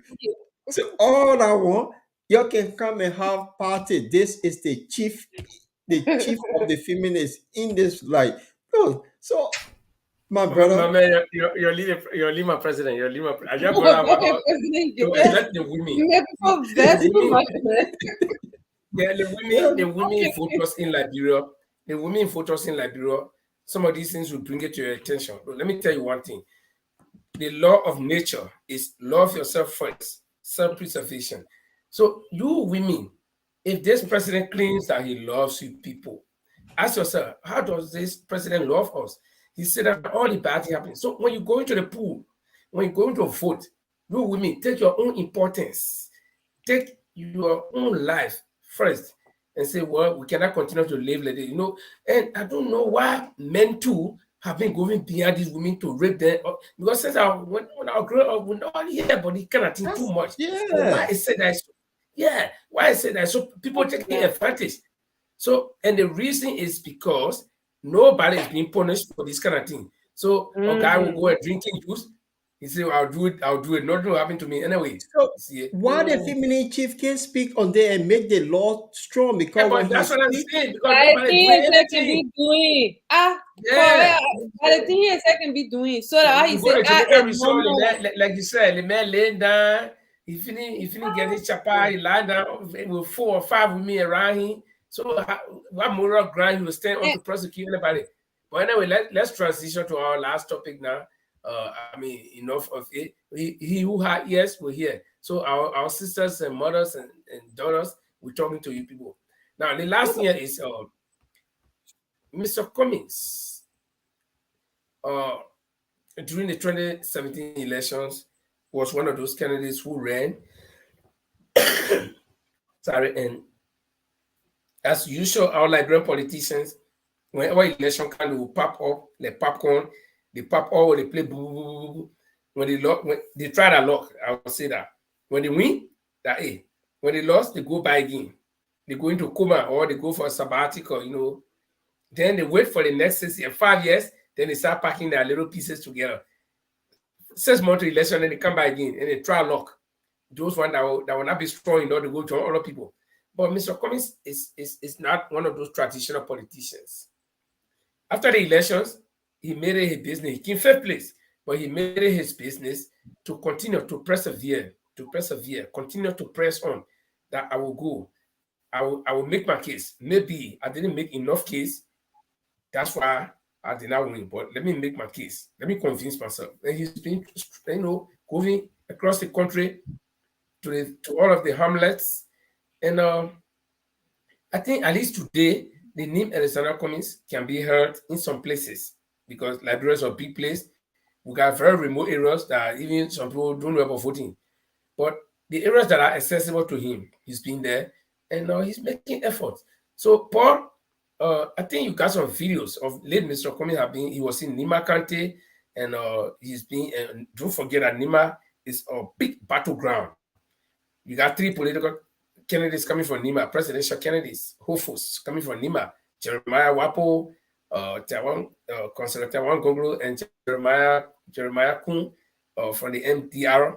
They all from Nima, okay? And then George too, I think he got support there according to his people. So that's a big battleground. But Mr. Cummings was there and we saw the turnout. So clearly the name Cummings is ringing bells. Yeah, so what I would do, I would just show little clips of some of the visits he have done, and he's making a lot of headway. So I'll show the image of where he been, and he's doing well. He engaging people, which is very good, and that is where people have long been saying, "Oh, this is Mr. Cummings here." People are now turning out to see this man, who is Mr. Cummings. You see the motorcyclists now, look on their t-shirt. This was District 9. And you have the youth, about I think it's 18 auxiliary group that he went to give his blessing to, that they will campaign for him. See, this is Mr. Cummings there meeting people. It's just to show that he's on this move from Nima. He spent 3 days in Nima. He came from Nima. He went to District 9. The next on Sunday he went to church. Monday again he was on the road. Today again he's on the road. He engaged in a lot of people. So when people tell you, say, "Oh, we don't know Mr. Cummings," they might be joking. That CDC propaganda that been out there, let Mr. Cummings go number 2 to Joseph Numa Boyka so he can read that nonsense. This man came 3rd place in Monserrado County. Just to tell you, the first timer, 3rd place in Monserrado County. Bronsky were been around, he beat Bronsky. It was George Weah, Omer Boyka, and him, Monserrado County. That's where he got majority of his vote. So this time around, the 17th district, and I tell you, George Weah is in trouble because the 17th district, Mr. Cummings will pull the vote. If the election takes place, he will pull the vote. Nima County, you talk about, Mr. Cummings born from Nima, so he got Nimadian blood in him too. So that not only the other people you talk about, he's a son of Nima as well. So that ground will be an interesting ground. Son come home too. He's fighting for that position. So if you add the total people from Nima, he's one of them too. He got a Nimadian thing in him too. Okay, and Paul, you touched something that I've been thinking about all the time. About this knowing people or nobody know coming, and then our Liberian people, they say, "Oh, they go by people who they know or people who know them.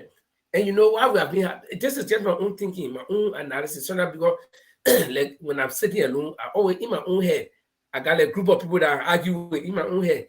You know, one person arguing against me or two people in my own head.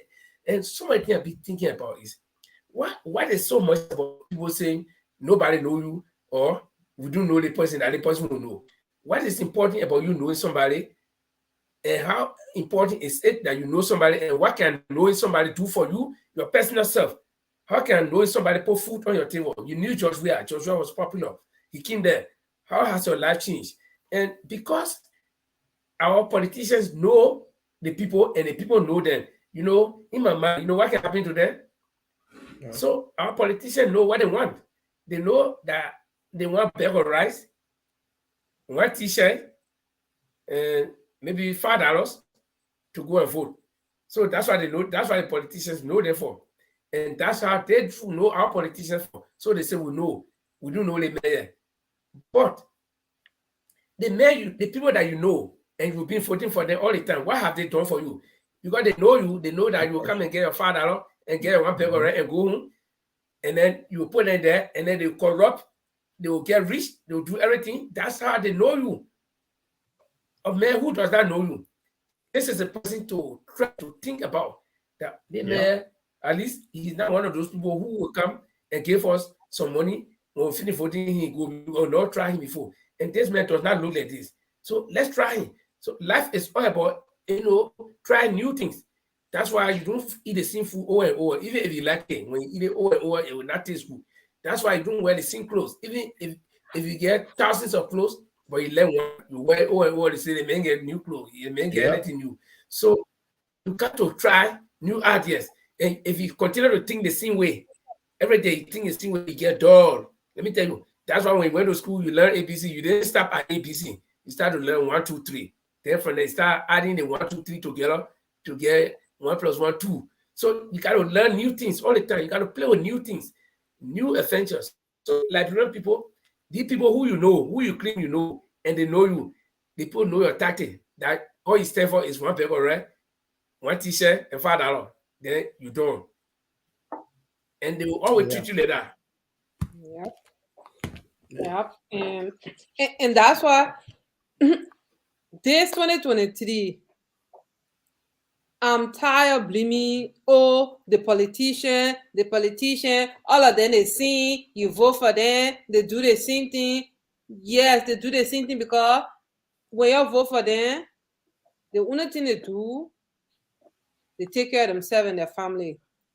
Yeah, and the thing like when you say, we not know them. I made a promise to myself. I mean, Paul and Linford, you all know, yes, living in the diaspora, yeah, development is here, but we don't just sit, the money comes to us. I tell people, day 2023, if they won't vote for poverty, if they won't vote for injustice, if they won't vote for their children being raped, I mean, it's their vote. You know, the beautiful thing with democracy is that you choose the place you want to stand. But wherever place, library, even people, family member, I know, I tell them, after 2023, your vote for suffering, your vote for injustice, you will enjoy it good. Because me, my fasting, I will not send nobody because we living in this area. Things are expensive. I mean, you guys already know, especially having children. So the money we can be taking and say, let's send it to them because that money we need to pay bills. And this time around, I'm not blaming the politician. I'm done. Because Liberian, you vote for the people. Local cities say, Josh, you're popular. What did popularity not do? The person banned for long. What did it not do?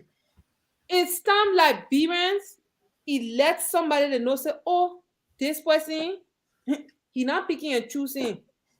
This person see the country and what we all need to do to move the country forward. If they don't vote for Mr. Cummings and they're voting for, I know they want, me and they won't grow up together. What would I mean? I got friends I grew up with. Oh, when I came to Sweden 13 years ago, when I reached a certain place in my life, I said, you won't bring in nothing in my life. Oh. And sometimes it don't have to be money. That's the thing like people don't understand. Instead of them going from office to office, begging people who they put in there to create jobs for them, or give them some good contact for them to establish something good for themselves, they'll be sitting there and say, I've been knowing the person. You've been knowing the person, but what thing the person bringing in your life that you say, when things not going good, I can call the person can give me good advice, the person can give me contact.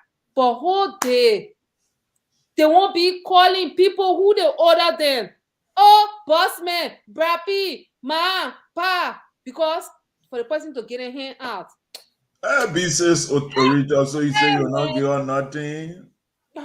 Orita she campaigning, and that's democracy. And Orita, when they decide to put Georgia back, you must save all your 2 cents that you've been sending. That money will increase. Papa, yeah. About money. I beg you, I got a quick announcement before. I got a quick announcement. Yeah.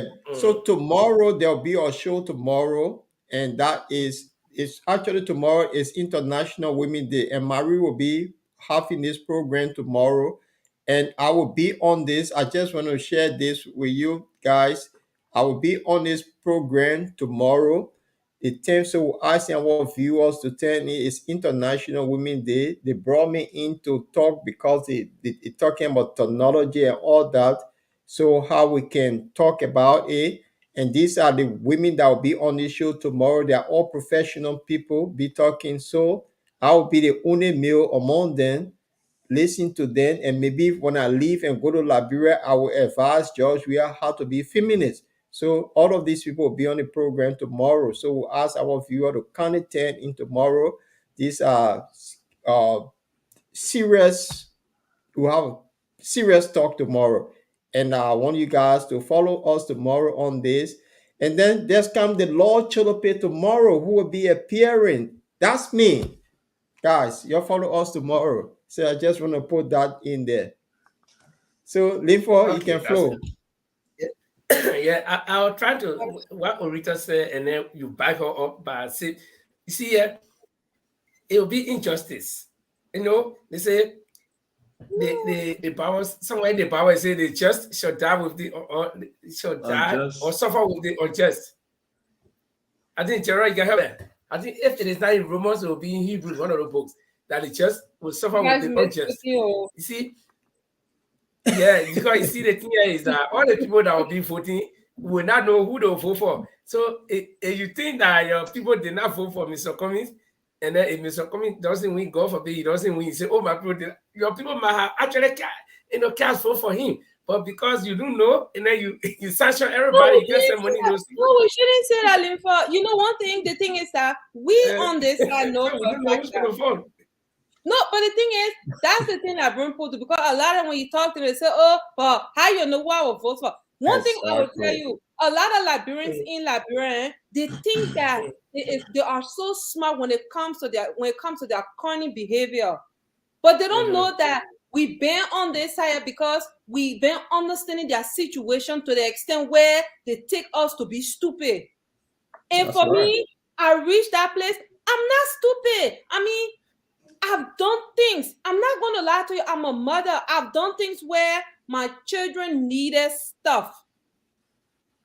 And people call me from Liberia. I will tell my children, okay, y'all wait till next month. That is from the good place of my heart.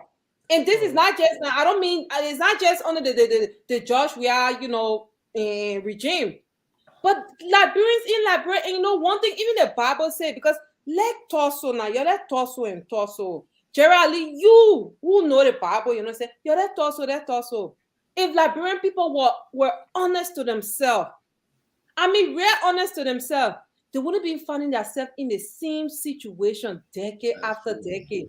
But due to the fact that a lot of them, they live, majority of them live a lie. And they believe in that lie, and it's that lie that is not bettering their life and their situation. That's why when you said earlier, Linfa, like, And these politicians are aware of it. These politicians will be thinking, they'll be eating when it comes to like maybe a couple of months. They'll say, let's wait small, man. You keep maybe 200,000 on that side. We just go to that different community. We give the chief, the 10,000. We buy them back already, getting smaller, and then take some girls then on date. You trying to tell me that's all? Somebody taking away your future, your children's future, and you sitting there saying that because I know it. No, I'd rather go hungry than somebody spitting in food and give it to me. And Liberian. What we need mostly. But hello. Yeah, let's put it at an equilibrium, right?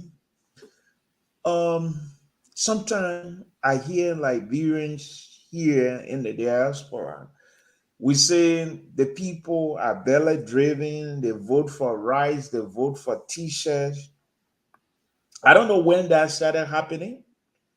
Why people have that notion that these people usually vote for rice and vote for t-shirts or money.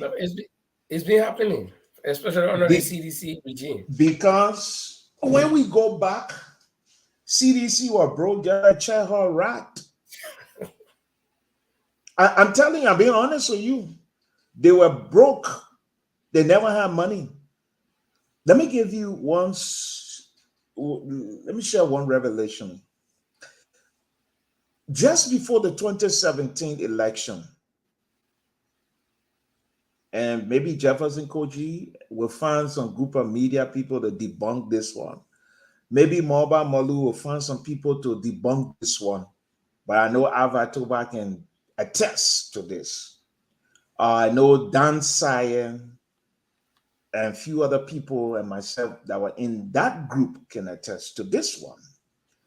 They never had money to even run. They were behind. Another person I can attest to it that was in there because I was the only pastor between that person and another person, Jerome Verde and the former Auditor General can attest to this. They never had money to run.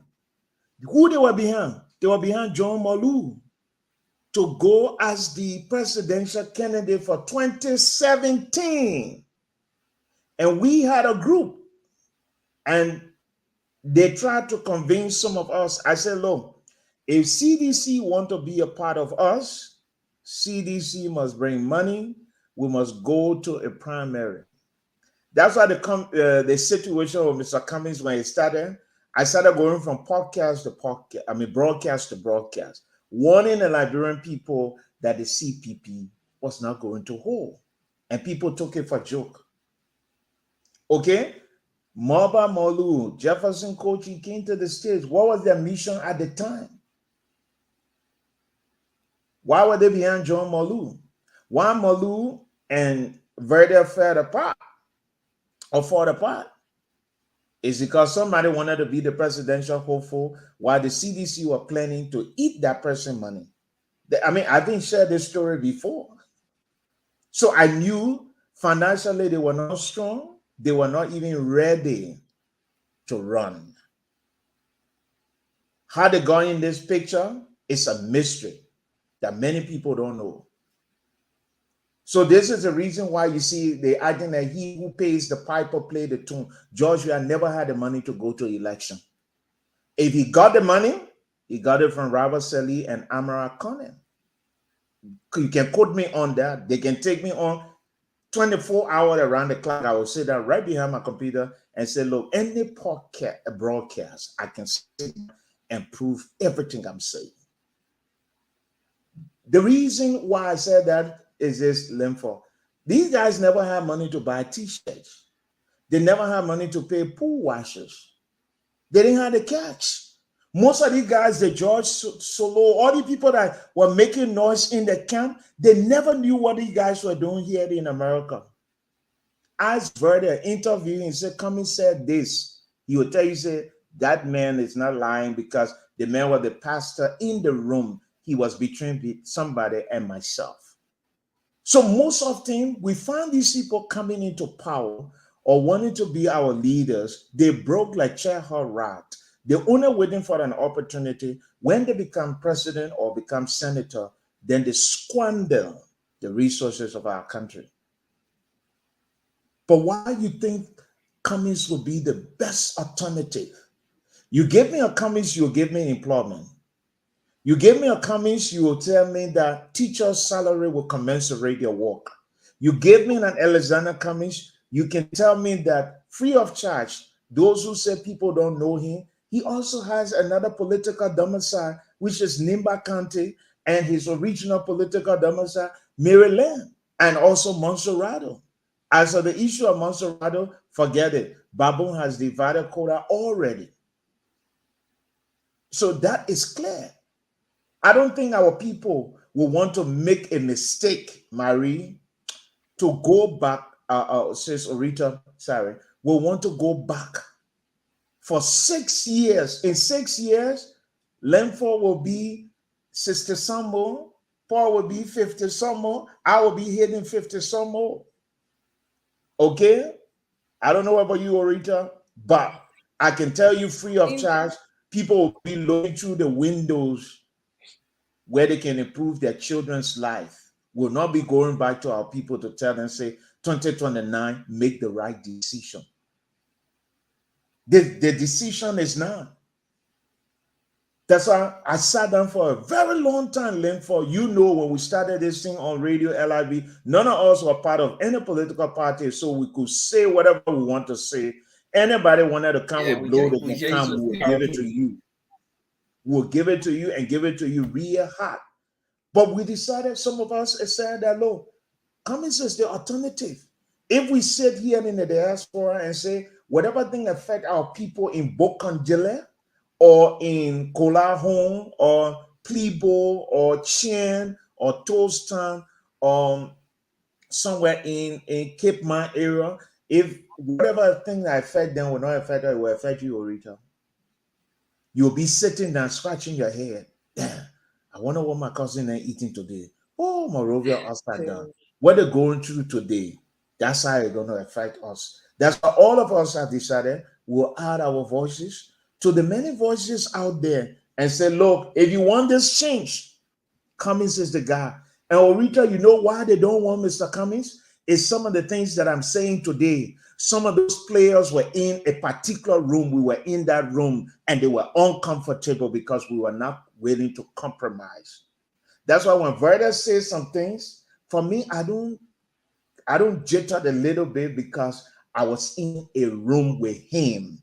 I know what transpired in that room.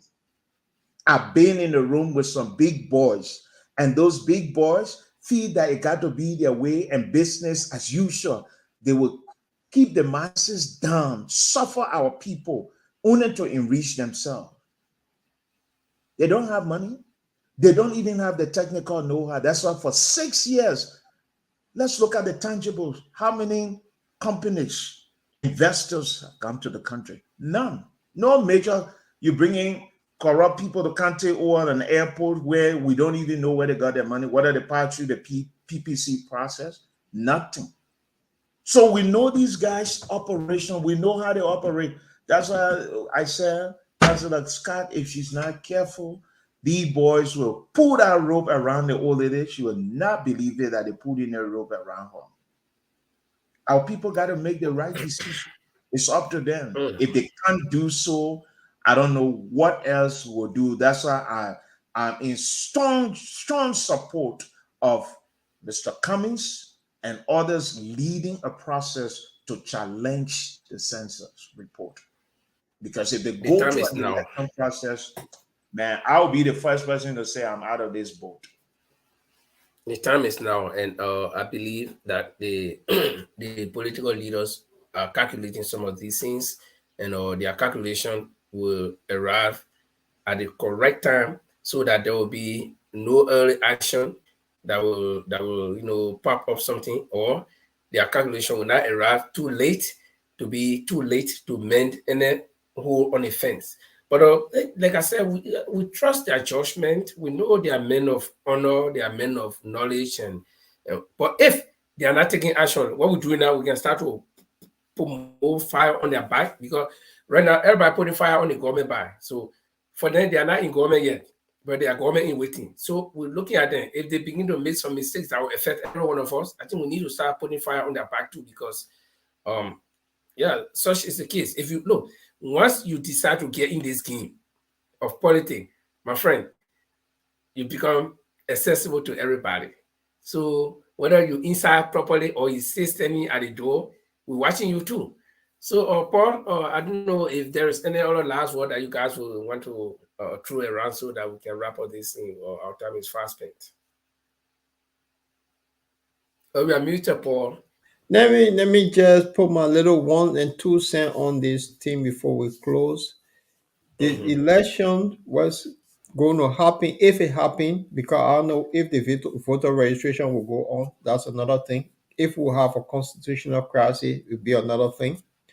But if this happened, Mr. Cummings stand a better chance, the Englishman say, and he will be that president.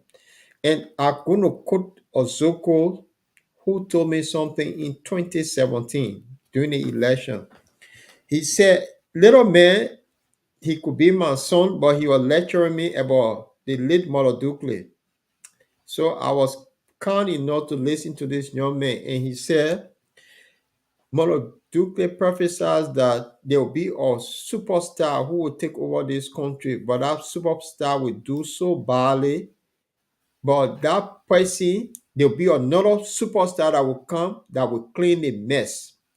So this guy had given me, in that 2016 thing we're talking, I don't know what he was talking about. He said a Southeastern, Mother Dukley said. So now we have a Southeastern president, a crew president. I know Rita like to hear that. Then the crew president, I know coming here to your crew man, he will not like this. He come and mess us so badly. Then another Southeasterner coming to clean the mess, and this won't have to be a global person. How about that? These are the Jewish people of Liberia. They always loyal, the rulers and all that. So we got one that was so popular, good at his feet. He messed us so badly. Now the purpose of Easterner that Mother Dukley prophesied about is Mr. Cummings. He's going to come in. He's going to clean the mess. And that Liberia will be dreaming about that. We want to see the Liberia war case. It will not happen. We pray God to see that day. And we'll be jubilating in Liberia come 2024 when we get at wherever Satanic Pavilion for the inauguration. I will be there in my Kosu and my Lapa as a group man. So on that note, I'd say Cummings is the next president of Liberia. Amen. Rita, your last word. I just want to say it was an interesting, show, and everything we discussed. I'm hoping that the Liberian people, for once, vote for themselves, their children, and the betterment of their life. And by doing so, they should cast their vote on the man who is willing to give them and do exactly that. And that man is Mr. Cummings. Anything else is just going back to the old thing where they elect leaders and then after election, they continue suffering. And because at one point now we have to, I've decided it's time now to give Liberians some tough love. I mean, the tough love we all got when our parents were raising us up. Tough love. Because if you give an individual tough love, he and she will know that, it's time for me to, step my game up and start going in the right path. We need to get, because I am included, as a Liberian woman living in the diaspora. We are the one making our people the dependency, behavior in them. We are the contributing factor, because they are living in a country, they live in a democracy.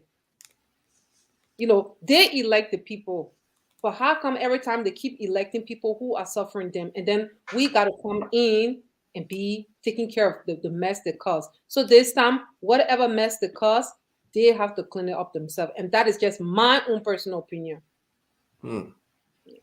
Gerald, you want to part with us? Your parting comment? Well, I just want to say it was a a great show, wonderful conversation as always. And, you know, Paul said something, I just laughing. Paul, let me help you a little bit. The brother is not a crew man. I need. Thank you, Gerald. The brother is not a crew man. The brother, the grandmother he referred to, her name was Jale. Then her father was Foke. The father is Konon. Can President Weah show me his aunties and uncles from Grand Crew? You know, we said Blamo, Nelson, all the little cones. They packed that thing together and they put it together. The old man was living in that Clareton area, like you, the Lord Paul, who got so many nieces and nephews, and a lover of children, came across a young man or a young woman who got some children. You decided to help them, and you took one of her child to help. That's the story. I challenge the president to say that's not the story. I just named his mother, his grandmother, the grandfather, the great-grandfather. I just gave you their name. Most people who follow him claim he a crewman. He can come on the show. I never went to Grand Crew, but we can sit here for the next 2 hours here myself. I will beat him flat in crew. My mother is a crew woman. I was born and grew up in the borough of New Town, but I learned how to speak crew on Fender during the war. I speak better crew than this man. The crew people say, you never will bend a crew man's head between his legs. A crew man will stand up bold like a lion and face you. I guess when they bend your head, please leave my head, man. Yeah, this is the first crew man who will see atrocity. Oh, thank you. Not speak. This is the first crew man who I've seen that somebody will do something to a woman, will not stand up. Every man, the people who married to my sisters, they know me very well, even though now I'm a pastor. But those days, you try my sisters, I will give you puna. Even now, even as a pastor, I still can give you a puna. This is the first crew man I've seen. Look, a punch, a face, you know. So he's not. I was born by a difficult woman. Your mother will give you that discipline. You know, that's why sometimes people say, oh, what came, you know, the New Town. No, that place was a place filled with mothers and fathers with discipline. That's my community. I'm a proud product. As a matter of fact, Mr. Cummings grew up right around Point 4, and opposite where he grew up, that place, that was community right opposite where Mr. Cummings grew up, they call Zimbabwe. So let's leave it like that, but he's not. So Cummings is the best alternative. That opportunity we all need is Cummings. So better we are also crappy. I keep telling, thank you, Gerald. I keep telling people for the past 6 years. You know, sorry, but you need to take all of your time. You see, one thing is like, you see, with the crew people, like Gerald said, the fact is that the crewmen get it, everybody will enjoy it. I'm not saying they don't have some crew people, but the thing is that it's not exhibiting no attributes that is connected to, the crew people. No. Nothing at all. I need to live in New Town. I need to live in New Town or move in Grand Crew to know the crew culture. But I think our time is fast spent. Let me just wrap this. Let me just wrap this whole thing up. We said a lot, but a few things I need to recap here. The Madame Gruber's case. We hope that the government will not continue to proceed the way they are proceeding, because in my view, it's going to be a tough nut to crack. If they think they can just around it and then try to see if they can cast a whole burden on her shoulder in the death of her own family member. That's not going to be easy. They might just drag in some forces that will be greater than them. And like I said, this may be, or this could be the straw that broke the back of the camel, this very strong camel. And we hope that they will not think that they can do it the way they're thinking. And let justice be done. And the second thing I also like to talk about is Liberian women, your feminist in chief. Nobody needs to tell you how he cares for you, but you gotta open your eyes and start to vote, because the population of women in Liberia, I want to believe, is greater than men. Women are very many more than men in Liberia.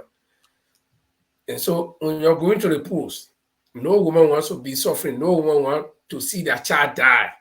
I mean, hey man, 9 months to carry this child. Then when you born the child, then you take care of them for up to our African family. You gotta take care of us, our man. They stay taking care of all. Even with grown up men, then when we born, we take our own children again and give it to our man. So you can't suffer for us. Then somebody be killing us like that. No. So you gotta make up your mind. And you don't want to continue this life. You got to try something new. And Mr. Cummings is telling you, no, it's nothing wrong with trying new thing. Even if you travel from Liberia, go different country, in Liberia, eating fufu, all the kind of thing. But when you go to the women country, they say, yeah, potato. You can say, no, I don't know potato, I don't know right. So you will not die with hunger because you only know right. That thing you can talk about. We know the mayor, that the other people know. The people you know, let me tell you, your worst enemy is the person who knows you, because they already know everything about you. They know your weaknesses, they know your strength. Okay? Sorry, I've been cool, so sorry for me. So your lead this thing about we know the mayor that stranger. No Liberians are stranger. Let me tell you, the stranger can even do better to the citizens more than the citizens themselves. So it's just a tip for you, our mothers. And the next thing I want to talk about is, this election thing here. We hope the government will not be fool enough to think that they can drag this thing here and try to play any trick or manipulate anything. The government, I mean, you say you're meeting in peace. You're let the peace be. Because, we all know history. So you follow the trend of history and let us go through this election. You'll do everything, all the money you're taking and paying people to go bring the killer of somebody, the money you're directed to all the electoral process, the biometric system, the voter registration, and all these things. The census is in question. So you'll consider all these things, and let's maintain this peace and go to elections. Nobody was born to be president of Liberia. You're turning, you serve, step down. The country people get parable. They say if you do know what they call two, look on goat hay. You see the two things that are standing, that 1, 2, that horn, 1, 2. So if you don't know, go and read history and look at what led to the war that we fought. And nobody wants to go back there. Yeah. So I think this is where I will stop. And the person we're going to be here tomorrow, the women hour will be here tomorrow, and we'll be featuring some very intelligent and I want to believe well-informed and professional women, and we can all learn from them. So I hope to be here tomorrow just as a listener to the show, and so you are invited first. And you can share the video. Even if you came in the middle of this video, you can go back to it and read it. And listen to it and then like it, so that next time we come on, you will be notified. So Paul, on this note, I guess we get something good to take us home. Well, as usual, so because the feminine in chief have been doing extremely well lately, so I think I'll want to say reward him a special song that was composed by the sub student. That this guy, he is the feminine in chief, and then he's the one that we're going to get rid of and bring proper gentleman in chief that will look after everybody instead of feminine chief that sit in Jamaica resort and just drink Hennessy, according to my sister, and just jolly. That is the thing. So on this note, I'll say good night to our viewers. Join us tomorrow. We'll have our full house tomorrow. Some powerful ladies will be here. And I will say on this note, good night and goodbye.